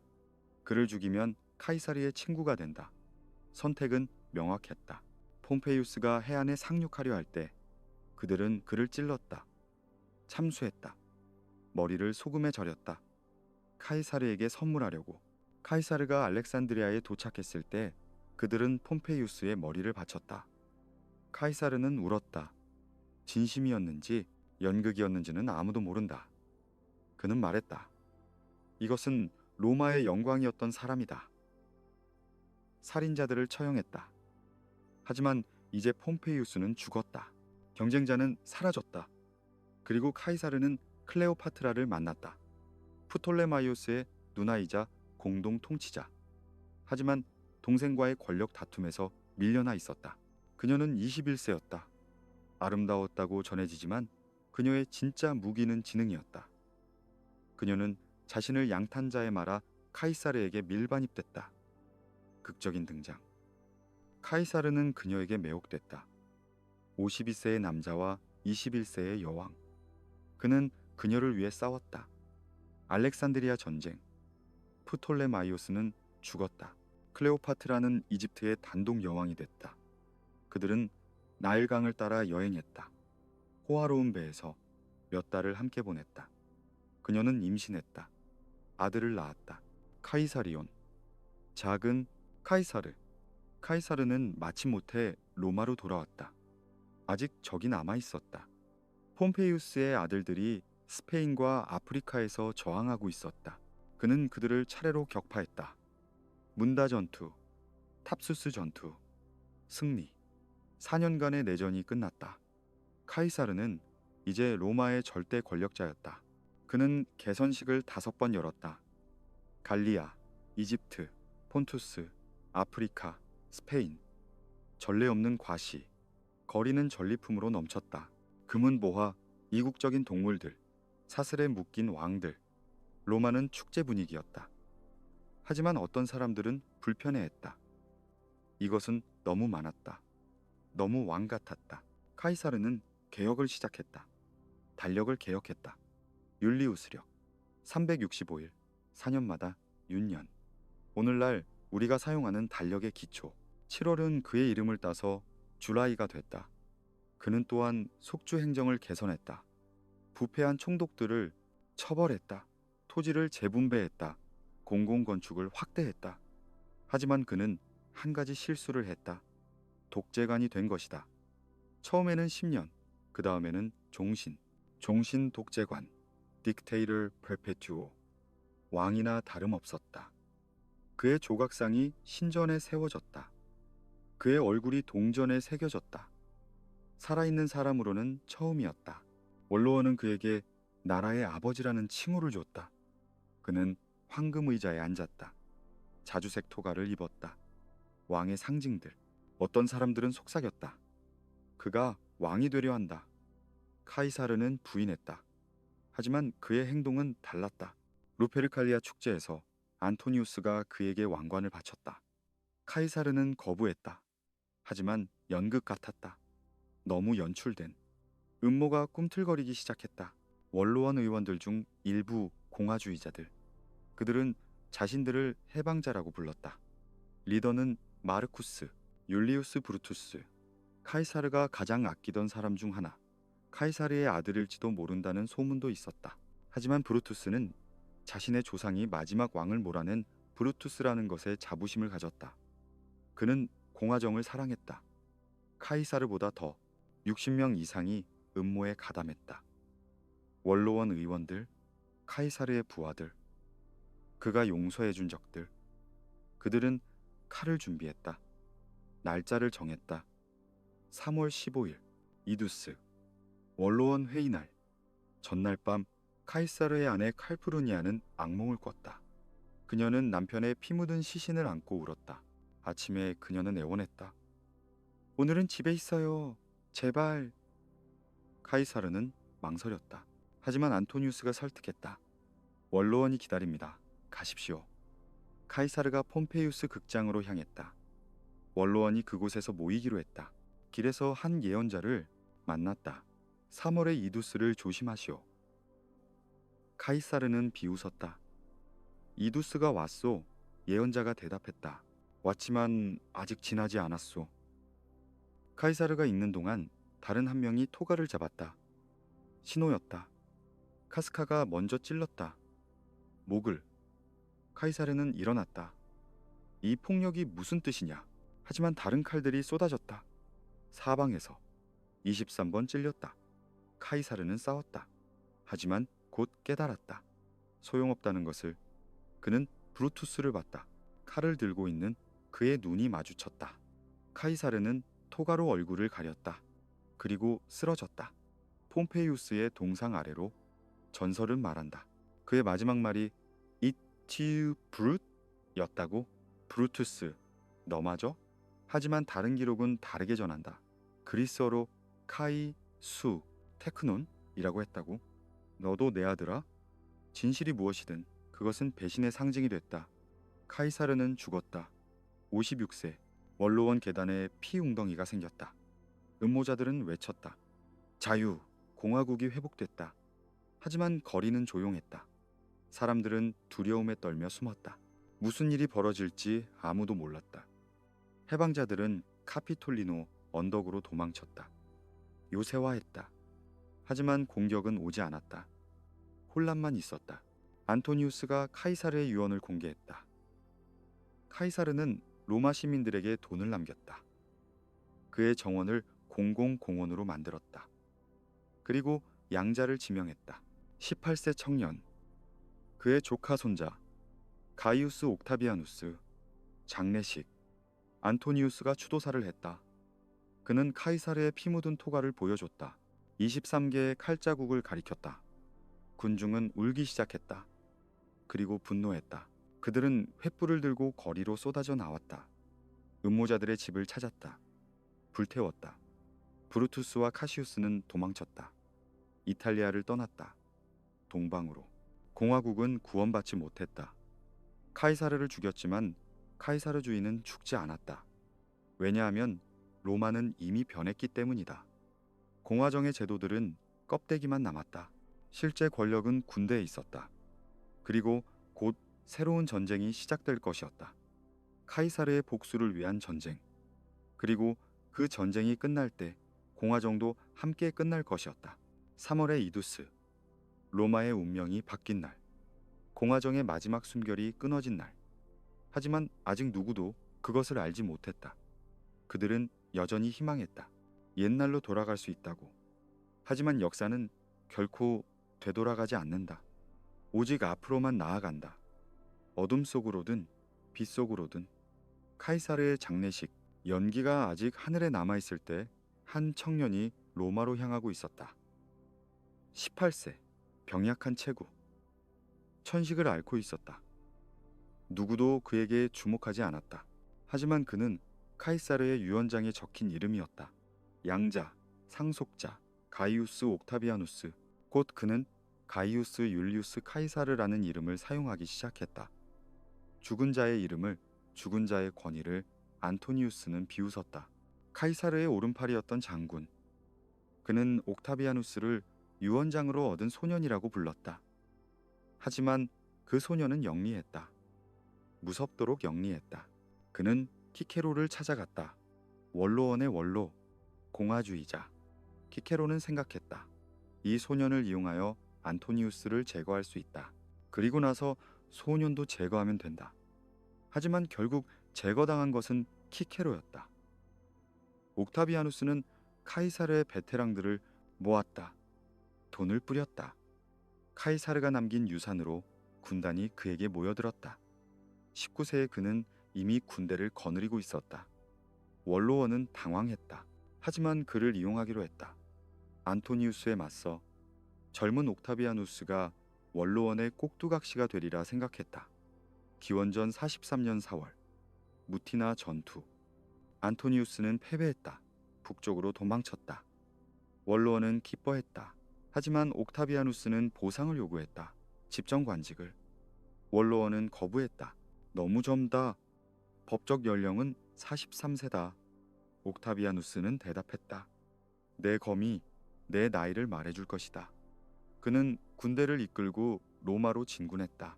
카이사르가 루비콘을 건넌 지 4년 만에 역사가 반복됐다. 원로원은 굴복했다. 19세의 집정관이 탄생했다. 로마 역사상 최연소. 그는 즉시 카이사르 암살자들을 공식적으로 추방했다. 그들은 법적으로 범죄자가 됐다. 동방에서 브루투스와 카시우스는 군대를 모으고 있었다. 내전은 불가피했다. 하지만 옥타비아누스는 놀라운 결정을 내렸다. 안토니우스와 화해한 것이다. 그리고 제3의 인물을 끌어들였다. 레피두스, 카이사르의 기병대장이었던 남자. 세 사람은 만났다. 이탈리아 북부의 작은 섬에서 보니니아 근처 3일간 협상했다. 그리고 합의했다. 제2차 삼두정치. 하지만 이번에는 비공식 협정이 아니었다. 법률로 제정됐다. 레스푸블리카의 콘스티투엔다에 공화국 재건을 위한 권한, 5년간 절대 권력. 그들은 로마를 셋으로 나눴다. 안토니우스는 동방, 옥타비아누스는 서방, 레피두스는 아프리카. 하지만 진짜 권력 게임은 이제 시작이었다. 먼저 그들은 적들을 제거했다. 새로운 추방령, 술라의 것보다 더 잔혹했다.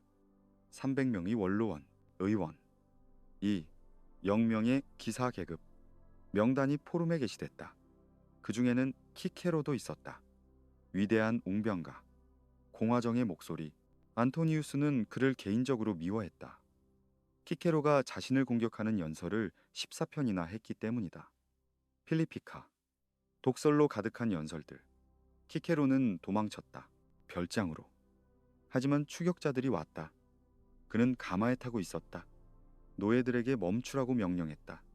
가마 커튼을 열었다. 목을 내밀었다. 이 목을 쳐라. 검이 내려왔다.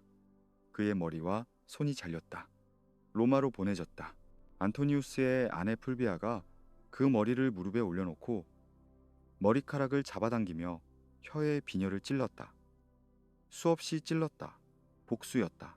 그 혀가 안토니우스를 비난했던 것에 대한 키케로의 머리와 손은 로스트라에 못 박혔다. 그가 연설했던 바로 그 연단에 사람들은 침묵 속에서 지나갔다. 공화정의 목소리는 영원히 잠들었다. 이제 남은 것은 칼뿐이었다. 기원전 42년 옥타비아누스와 안토니우스는 동방으로 진군했다.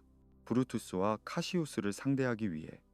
필리피, 마케도니아의 평원, 카이사르 암살자들의 최후가 될 곳. 두 번의 전투가 벌어졌다. 첫 번째는 무승부. 하지만 두 번째에서 옥타비아누스와 안토니우스가 승리했다. 브루투스는 도망쳤다. 언덕 위로 밤이 왔다. 그는 알았다. 끝났다는 것을.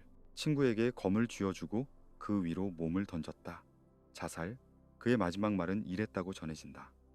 오, 비참한 미덕이여. 너는 한낱 말에 불과했구나. 하지만 나는 너를 실제하는 것으로 따랐다. 그런데 너는 운명의 노예였구나. 자신의 노예에게 죽여달라고 부탁했다. 카이사르 암살의 주동자들은 모두 사라졌다. 복수는 완성됐다.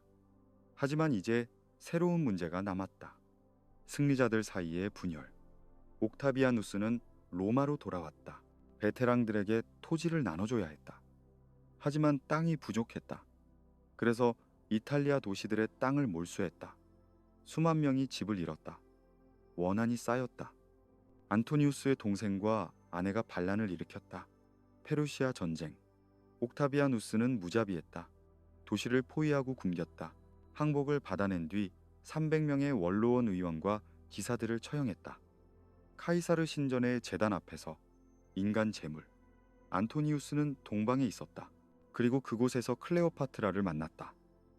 카이사르의 옛 연인, 이집트의 여왕. 그녀는 여전히 아름답고 영리했다. 안토니우스는 넘어갔다. 깊이. 그는 알렉산드리아로 가서 그녀와 함께 살기 시작했다. 로마 장군이 동방의 여왕과 함께. 로마 사람들은 스캔들로 여겼다. 옥타비아누스는 이것을 이용했다. 선전전을 시작했다.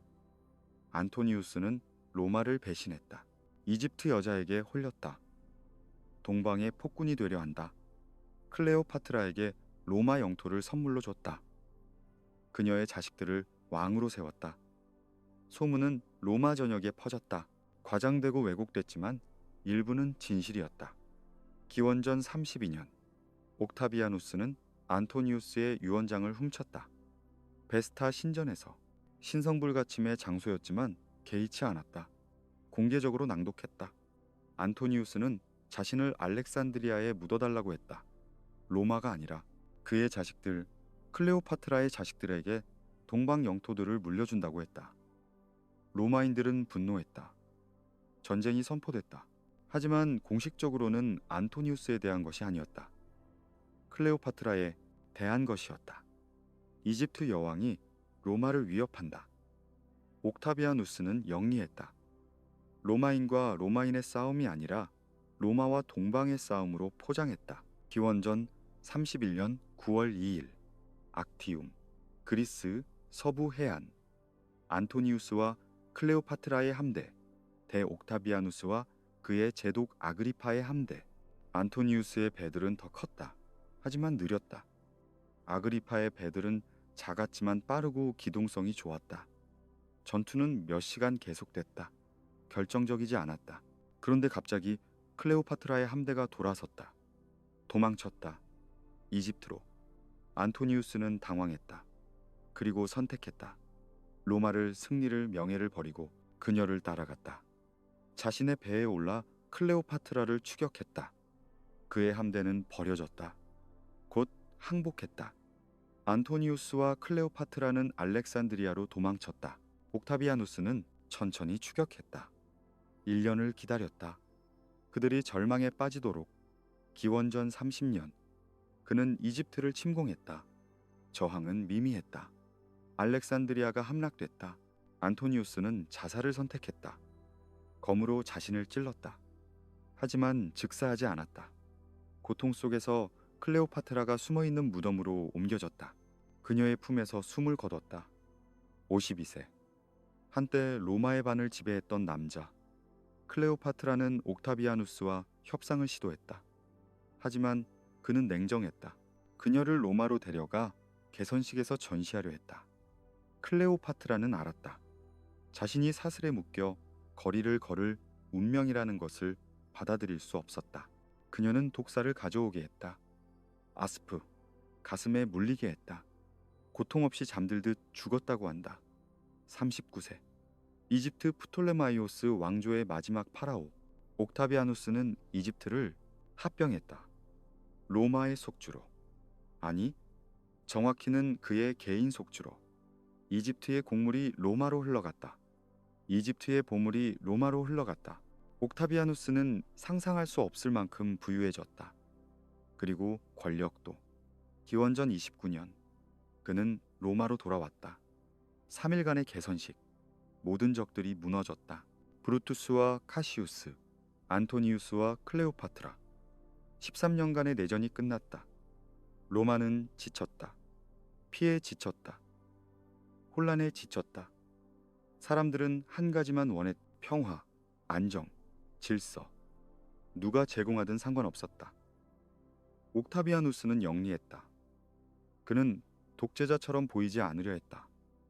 카이사르의 실수를 반복하지 않았다. 기원전 27년 1월 13일 그는 원로원 앞에 섰다. 극적인 제스처를 했다. 나는 모든 권력을 당신들에게 돌려드립니다. 공화정은 회복되었습니다. 원로원은 당황했다. 그들은 알았다. 그가 진심이 아니라는 것을. 하지만 연극에 동참했다. 그들은 애원했다. 아니요, 당신이 필요합니다. 로마를 위해 권력을 유지해 주십시오. 며칠간의 협상 끝에 타협이 이뤄졌다. 옥타비아누스는 10개의 속주를 통치하게 됐다. 군단이 주둔한 속주들. 실질적으로는 군사력 전부.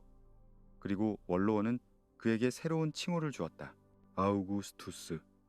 존엄한 자, 신성한 자. 종교적 의미를 담은 이름. 왕도 아니고 독재관도 아니었다. 하지만 그것은 그 어떤 것보다 강력했다. 아우구스투스.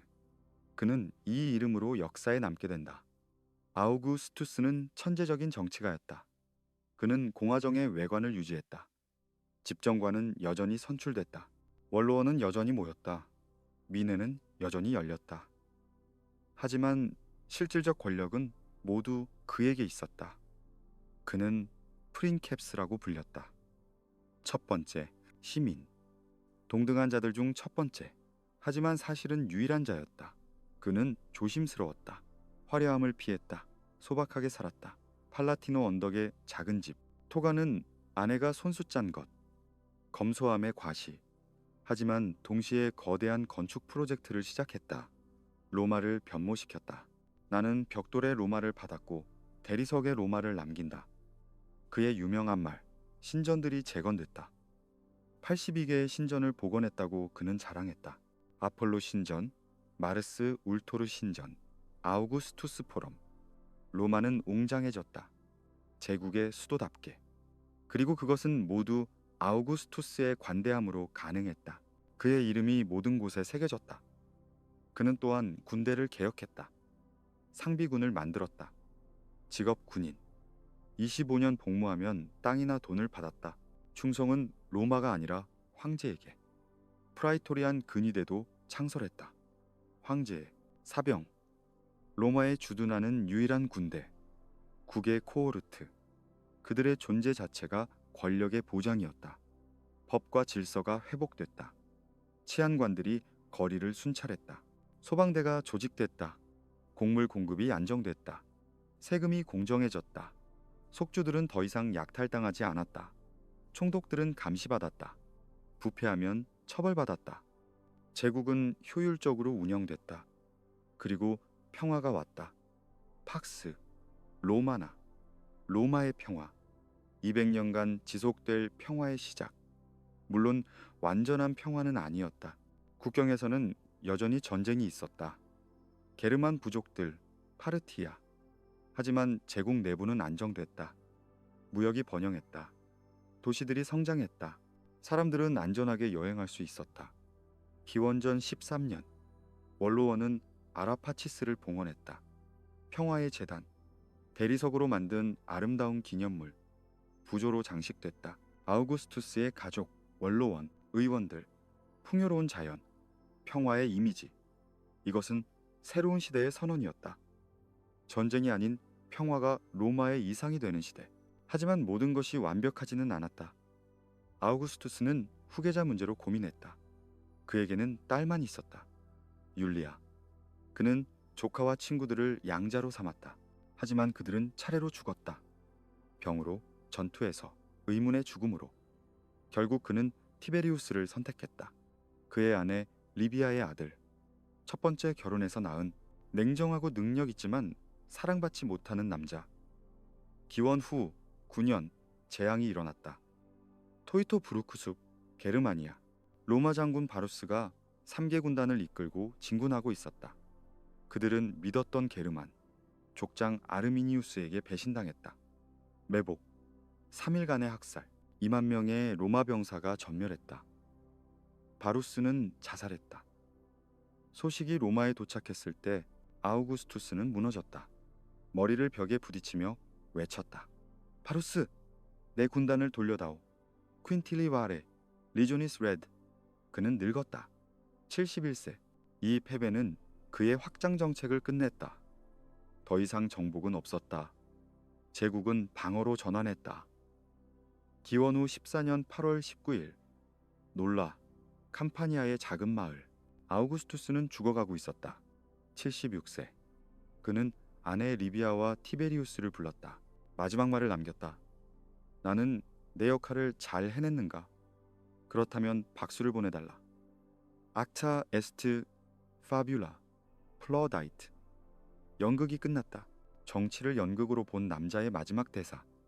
그의 시신은 로마로 운구됐다. 거대한 장례식. 원로원은 그를 신으로 선포했다. 디부스 아우구스투스, 신성한 아우구스투스. 그의 신전이 세워졌다. 사제들이 임명됐다. 황제 숭배의 시작. 살아있을 때는 신이 되기를 거부했지만 죽어서는 신이 됐다. 아우구스투스는 45년간 통치했다. 그 기간 동안 로마는 변모했다. 공화정에서 제국으로, 혼란에서 질서로, 전쟁에서 평화로. 그는 절대 권력을 쥐었지만 현명하게 사용했다. 잔혹하기도 했지만 효율적이기도 했다. 그는 시스템을 만들었다. 200년 이상 지속될 시스템. 후대 사람들은 그를 다르게 평가한다. 어떤 이는 평화와 번영을 가져온 위대한 지도자라고 한다. 어떤 이는 공화정을 파괴한 독재자라고 한다. 둘 다 맞다. 역사는 단순하지 않다. 아우구스투스는 영웅도 악당도 아니었다. 그는 인간이었다. 야심과 두려움, 천재성과 잔혹함을 모두 가진. 하지만 한 가지는 명확하다. 그가 죽었을 때 공화정은 진정으로 끝났다. 이제 로마는 제국이었다. 황제들의 로마. 그들 중 일부는 현명할 것이고 일부는 미칠 것이다.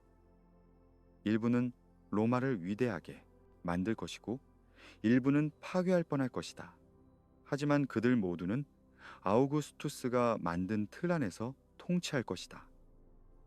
밤의 로마는 평화로웠다. 거리는 안전했다.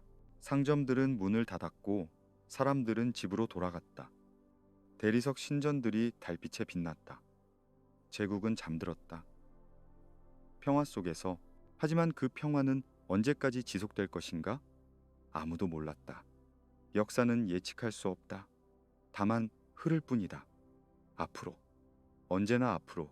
아우구스투스가 선택한 후계자 티베리우스가 권력을 잡았을 때 사람들은 불안했다.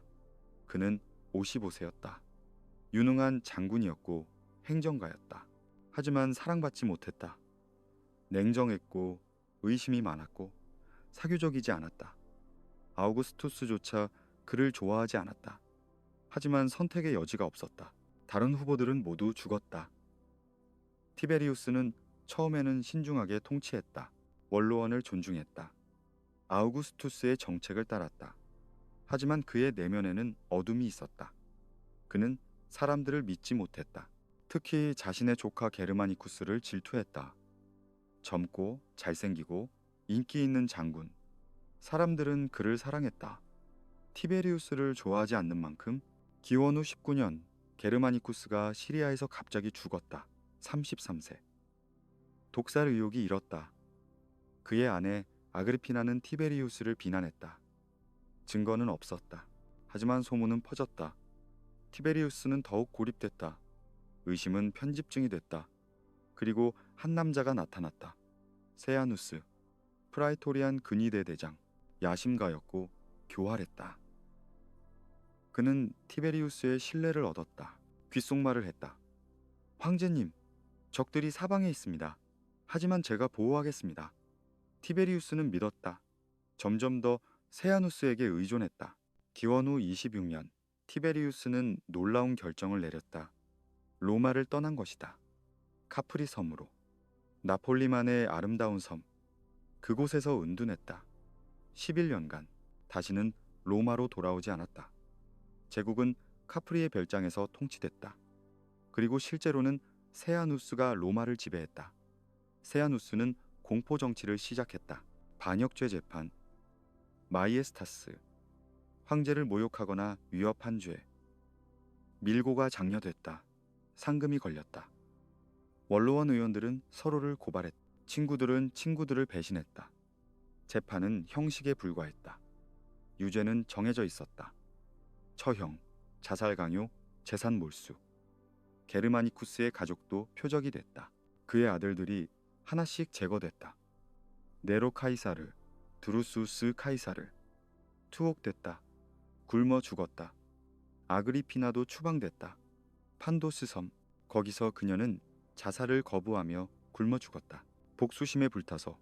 하지만 세아누스는 너무 멀리 갔다. 그는 자신이 황제가 될 수 있다고 생각하기 시작했다. 티베리우스의 조카 딸과 결혼하려 했다. 티베리우스는 마침내 깨달았다. 세아누스가 자신을 배신하려 한다는 것을. 기원 후 31년 그는 행동했다. 편지 한 통이 원로원으로 보내졌다.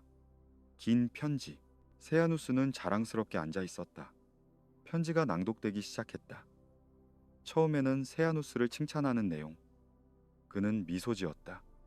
하지만 점점 톤이 바뀌었다. 비난, 고발, 반역. 원로원 의원들은 얼어붙었다. 세아누스는 창백해졌다. 편지가 끝나기도 전에 그는 체포됐다. 같은 날 처형됐다. 그의 시신은 계단에서 질질 끌려가 티베르강에 던져졌다. 그의 자식들도 죽었다. 어린 딸은 법적으로 처녀는 처형할 수 없다는 이유로 먼저 강간당한 후 교살당했다. 로마의 법, 로마의 정의. 티베리우스는 카프리에서 더욱 은둔했다. 소문들이 떠돌았다. 그가 거기서 무슨 짓을 하는지. 어떤 이는 말했다. 소년들과 노는다고. 어떤 이는 말했다. 점성술에 빠져 있다고. 진실이 무엇이든 그는 로마에서 미움받았다. 기원 후 37년 그는 죽었다. 77세. 어떤 기록은 자연사라고 하고 어떤 기록은 후계자 칼리굴라가 베개로 숨을 막았다고 한다. 칼리굴라, 가이우스 카이사르, 게르마니쿠스의 아들. 사람들은 그를 사랑했다. 처음에는 그는 젊었고 25세, 잘생겼고 카리스마가 있었다. 그는 관대함을 보였다. 티베리우스의 공포 정치를 끝냈다. 추방자들을 불러들였다. 반역죄 재판을 폐지했다. 검투사 경기와 공연을 열었다. 로마는 환호했다. 하지만 6개월 후 그는 중병에 걸렸다. 거의 죽을 뻔했다. 회복했을 때 그는 변해 있었다. 완전히. 어떤 이는 말한다. 병이 그의 뇌를 손상시켰다고. 어떤 이는 말한다. 권력이 그를 미치게 했다고. 이유가 무엇이든 그는 괴물이 됐다. 그는 자신이 신이라고 믿기 시작했다. 아니, 신이 아니라 신들보다 위대하다고. 그는 유피테르 신전에 다리를 건설했다. 팔라티노 궁전에서 카피톨리노까지. 신과 대화하기 위해 그의 동상을 신전에 세웠다. 사람들에게 자신을 숭배하도록 강요했다. 그는 원로원을 모욕했다. 회의에 자신의 말 인키타투스를 집정관으로 임명하겠다고 위협했다. 적어도 말은 배신하지 않는다. 원로원 의원들은 웃어야 했다. 웃지 않으면 반역죄였다. 그는 누이들과 근친 상간관계를 가졌다고 소문이 돌았다. 특히 두루실라. 그녀가 죽었을 때 그는 그녀를 여신으로 선포했다. 그녀를 애도하지 않는 것은 범죄였다. 로마는 공식적인 애도 기간을 가져야 했다. 그는 변덕스러웠다. 어느 날은 관대하고 다음 날은 잔혹했다. 누군가를 저녁 식사에 초대했다가 식사 도중 그의 아내를 욕보이고 다음 날 그를 처형했다. 그는 사람들이 고문당하는 것을 보며 식사를 했다. 기분이 좋아진다고 말했다. 그는 군사 원정을 계획했다. 브리타니아를 정복하겠다고 군대를 북쪽으로 이끌었다. 갈리아 해안까지. 하지만 갑자기 명령했다. 조개 껍데기를 주어라. 병사들은 당황했다. 하지만 복종했다. 해변에서 조개 껍데기를 주었다. 칼리굴라는 그것을 바다의 전리품이라고 불렀다. 오케아누스에 대한 승리. 그리고 로마로 돌아가 개선식을 열었다. 재정은 파탄났다. 티베리우스가 남긴 막대한 재산을 1년 만에 탕진했다.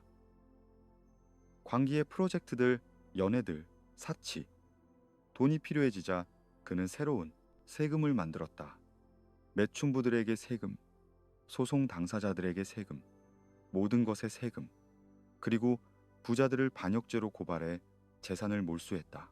기원 후 41년 1월 24일 팔라티노 궁전.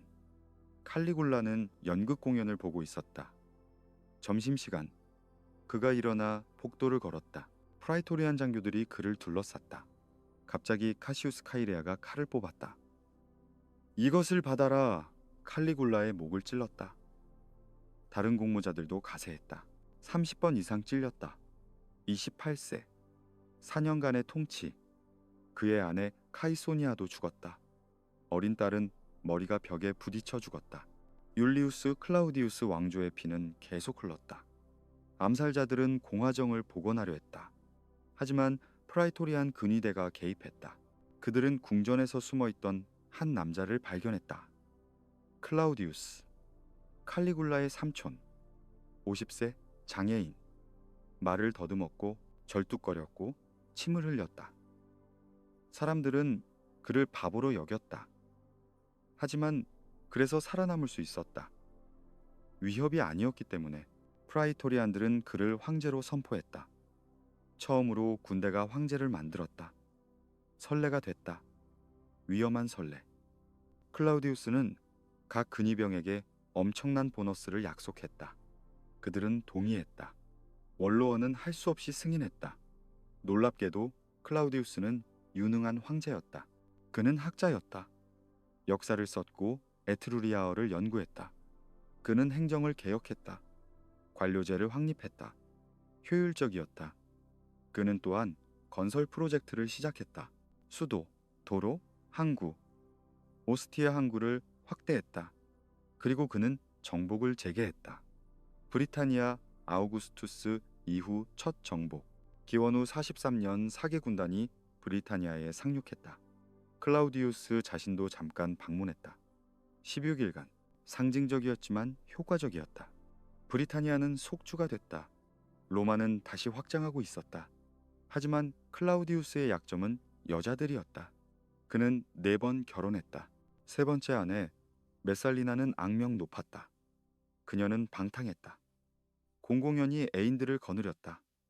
그리고 음모를 꾸몄다. 권력을 위해 결국 클라우디우스는 그녀를 처형해야 했다. 4번째 아내는 더 위험했다. 아그리피나, 저아그리피나, 게르마니쿠스의 딸, 칼리굴라의 여동생. 그녀는 야심이 있었다. 그리고 아들이 있었다.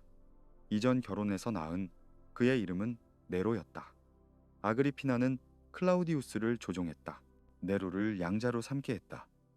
그리고 그를 클라우디우스의 친아들 브리타니쿠스보다 우선시하게 만들었다. 네로는 클라우디우스의 딸 옥타비아와 결혼했다. 후계자의 길이 열렸다. 기원 후 54년 10월 13일 클라우디우스가 갑자기 죽었다. 63세. 공식적으로는 버섯 중독. 하지만 소문은 달랐다. 아그리피나가 독을 탔다고 증거는 없었다. 하지만 타이밍은 의심스러웠다. 네로는 17세가 되자마자 황제가 됐다. 네로, 율리우스, 클라우디우스 왕조의 마지막 황제. 그리고 어떤 의미에서는 가장 악명 높은. 처음 5년은 네로의 황금기라고 불렸다. 그는 철학자 세네카와 프라이토리안 대장 브루스의 조언을 들었다. 원로원을 존중했다.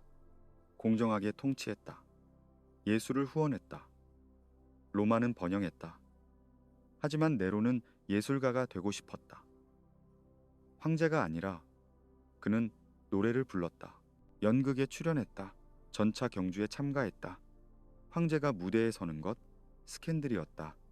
원로원은 수치스러워했다. 하지만 평민들은 좋아했다. 그들은 네로를 사랑했다. 처음에는 그는 어머니 아그리피나와 갈등하기 시작했다. 그녀는 너무 많이 간섭했다. 권력을 나누려 했다. 네로는 참을 수 없었다. 기원 후 59년 그는 결정했다. 어머니를 죽이기로. 처음에는 배를 침몰시키려 했다. 실패했다. 아그리피나는 해변까지 수영했다. 그래서 그는 암살자들을 보냈다. 그들은 그녀를 칼로 찔렀다. 그녀의 마지막 말이었다고 전해진다. 자궁을 찔러라. 이것이 네로를 낳았다. 모친 사례. 로마는 충격받았다. 하지만 네로는 정당화했다. 어머니가 자신을 죽이려 했다고. 세네카가 변명문을 작성했다. 원로원은 받아들였다. 할 수밖에 없었다. 하지만 뭔가가 깨졌다. 네로의 양심이든 로마의 도덕이든 그는 점점 더 방탕해졌다. 아내 옥타비아를 학대했다. 그녀는 조용하고 고결했지만 네로는 싫어했다. 그는 포파이아 사비나와 사랑에 빠졌다. 야심 있는 미녀. 그는 옥타비아를 이혼하고 추방했다. 그리고 간통과 반역죄로 고발했다. 처형했다. 22세의 나이로. 기원 후 64년 7월 18일 밤 로마에서 불이 났다. 키르쿠스 막시무스 근처에서 바람이 불었다. 불은 빠르게 번졌다. 로마의 건물들은 대부분 나무였다. 좁은 골목들, 불은 통제할 수 없었다. 6일 낮, 6일 밤 동안 탔다. 로마의 14개 구역 중 10개가 피해를 입었다. 3개는 완전히 파괴됐다. 수천 명이 죽었다. 수만 명이 집을 잃었다. 사람들은 공황에 빠져 도망쳤다. 티베르 강으로, 성벽 밖으로. 로마는 잿더미가 됐다. 그리고 소문이 시작됐다. 네로가 불을 질렀다고. 로마를 재건하기 위해 자신의 이름을 딴 새로운 도시로. 어떤 이는 말했다. 네로가 불타는 로마를 보며 리라를 타고 트로이 함락의 노래를 불렀다고. 진실이 아닐 것이다. 네로는 그 당시 안티움에 있었고 소식을 듣고 급히 로마로 돌아왔다. 그는 구호 활동을 조직했다. 피난민들에게 자신의 정원을 개방했다. 곡물 가격을 낮췄다. 하지만 소문은 멈추지 않았다. 네로는 희생양이 필요했다. 그는 새로운 종교 집단을 지목했다. 크리스티아니, 기독교인들. 그들은 소수였고 이상하게 여겨졌고 미움받았다. 완벽한 희생양. 체포가 시작됐다. 고문이 이어졌다. 자백이 강요됐다. 그리고 처형. 하지만 단순한 처형이 아니었다. 스펙터클. 네로는 자신의 정원에서 공개 처형을 열었다. 기독교인들은 동물 가죽을 입혀줘 개들에게 물어뜯겼다. 십자가에 못 박혔다. 그리고 가장 끔찍하게 기름에 적셔져 밤에 인간 횃불로 불태워졌다. 정원을 밝히기 위해 로마인들조차 불편해했다. 너무 잔혹했다. 타키투스는 썼다. 그들은 범죄자였지만 사람들은 동정하기 시작했다. 그들이 로마를 위해서가 아니라 한 사람의 잔혹함을 만족시키기 위해 죽어가고 있다는 것이 명백했기 때문이다. 네로는 로마를 재건했다. 하지만 그가 가장 공들인 것은 자신의 궁전이었다. 도무스 아우레아, 황금 궁전, 80헥타르. 로마 중심부를 차지했다. 정원, 호수, 숲, 입구에는 그의 거대한 동상, 35m 높이, 태양신 헬리오스처럼. 그는 말했다고 전해진다. 이제야 인간답게 살 수 있겠다. 하지만 제국은 불안정했다. 속주들이 반란을 일으켰다. 브리타니아에서 부디카 여왕이 봉기했다. 유대에서는 대반란이 시작됐다. 네로는 장군들을 보냈다. 진압했다.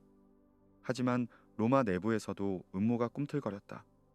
기원 후 65년, 피소의 음모, 원로원 의원들, 기사들, 시인들까지 가담한 거대한 음모. 네로를 암살하고 피소를 황제로 만들려는 계획. 하지만 밀고자가 나타났다. 음모는 발각됐다. 숙청이 시작됐다. 세네카가 자살 명령을 받았다. 네로의 스승. 그는 조용히 받아들였다. 혈관을 열었다. 친구들과 대화하며 천천히 죽었다. 시인 루카누스도 죽었다. 세네카의 조카. 그는 자신의 시를 읊으며 죽었다. 네로의 가장 가까운 친구였던 페트로니우스도. 그는 연회를 열며 죽었다.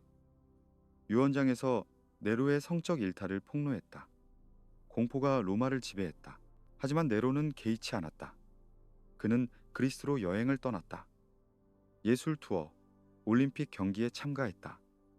전차 경주에서 넘어졌지만 우승으로 선포됐다. 노래 대회에 출전했다. 당연히 우승했다.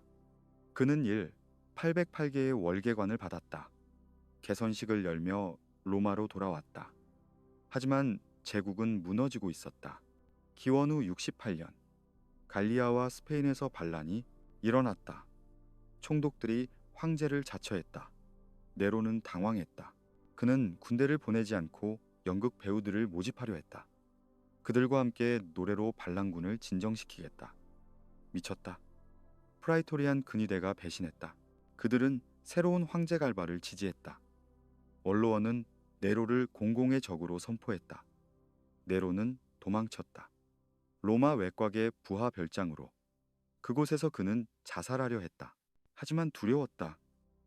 떨었다. 칼을 잡을 수 없었다. 추격자들의 말발굽 소리가 들렸다. 마침내 그는 부하에게 도와달라고 했다. 칼이 목구멍에 찔렸다. 30세. 그의 마지막 말. 죽어가는 예술가. 얼마나 위대한 예술가가 사라지는가. Qualis Artifacts, 페리오. 율리우스 클라우디우스 왕조가 끝났다. 아우구스투스로부터 네로까지 5명의 황제, 96년, 영광과 광기, 평화와 공포, 예술과 잔혹함, 로마는 그들을 통해 변모했다. 하지만 그 변모의 대가는 피로 지불됐다.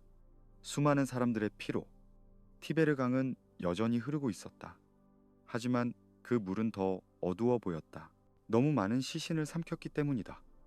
너무 많은 비밀을 간직했기 때문이다. 로마는 평화와 번영을 누렸다. 하지만 그 아래에는 광기가 꿈틀거리고 있었다. 절대 권력의 광기. 그리고 그것은 언제든 다시 터져 나올 수 있었다. 네로의 죽음 후 혼란이 왔다. 4명의 황제가 1년 만에 교체됐다. 내전. 하지만 베스파시아누스가 질서를 회복했다. 플라비우스 왕조. 그는 콜로세움을 건설했다. 네로의 호수 위에 로마에 돌려주는 상징이었다. 그의 아들 티투스는 자애로웠다. 하지만 짧게 통치했다. 도미티아누스는 공포 정치로 돌아갔다. 암살당했다. 그리고 황금기가 왔다. 오현제, 네르바, 트라야누스, 하드리아누스, 안토니누스, 피우스, 마르쿠스, 아우렐리우스, 현명한 황제들. 트라야누스는 정복했다. 다키아, 메소포타미아, 제국은 최대 영토에 도달했다. 하드리아누스는 경계를 확정했다. 브리타니아에 벽을 쌓았다. 더 이상 확장은 없었다. 안토니누스 피우스의 치세는 평화로웠다. 23년간 전쟁 없이 상상할 수 없는 일이었다. 그리고 마르쿠스 아우렐리우스, 철학자 황제, 스토아 철학자. 그는 명상록을 썼다. 전쟁터에서 죽음을 두려워하지 마라. 자연의 일부일 뿐이다. 하지만 그의 아들 콤모두스가 즉위하자 모든 것이 무너졌다. 그는 검투사가 되려 했다. 황제가 콜로세움에서 싸웠다. 광기였다. 기원 후 192년 그는 암살당했다. 황금기가 끝났다. 그리고 로마는 다시 혼돈으로 빠져들었다. 3세기는 재앙이었다. 50년간 26명의 황제, 대부분 암살당했다. 군인 황제 시대. 군단들이 황제를 만들고 죽였다. 제국은 셋으로 쪼개졌다. 갈리아 제국, 팔미라 제국, 로마, 오렐리아누스가 재통일했다. 하지만 쇠퇴는 멈추지 않았다. 디오클레티아누스가 개혁했다. 사두 정치, 4명의 통치자. 효율적이었지만 불안정했다. 그는 기독교를 박해했다. 하지만 막을 수 없었다. 콘스탄티누스가 기독교를 합법화했다. 제국은 변했다. 이교에서 기독교로 그는 새 수도를 건설했다. 콘스탄티노폴리스. 로마는 더 이상 중심이 아니었다. 서로마는 약해졌다. 야만족들이 쏟아져 들어왔다. 서고트족, 반달족, 훈족. 기원 후 476년 마지막 서로마 황제 로물루스 아우구스툴루스가 폐위됐다. 첫 번째, 왕과 같은 이름. 로물루스로 시작해 로물루스로 끝났다. 로마는 무너졌다. 하지만 그 유산은 남았다. 법, 언어, 건축, 제도, 서양 문명의 기초. 로마는 사라졌지만 로마의 꿈은 아직 우리 안에 살아있다. 이 이야기가 마음에 드셨다면 좋아요와 구독 부탁드립니다. 과거에 더 많은 이야기를 원하신다면 채널 멤버십에 가입해 새 영상을 먼저 만나보세요. 댓글로 생각을 나눠주시면 감사하겠습니다.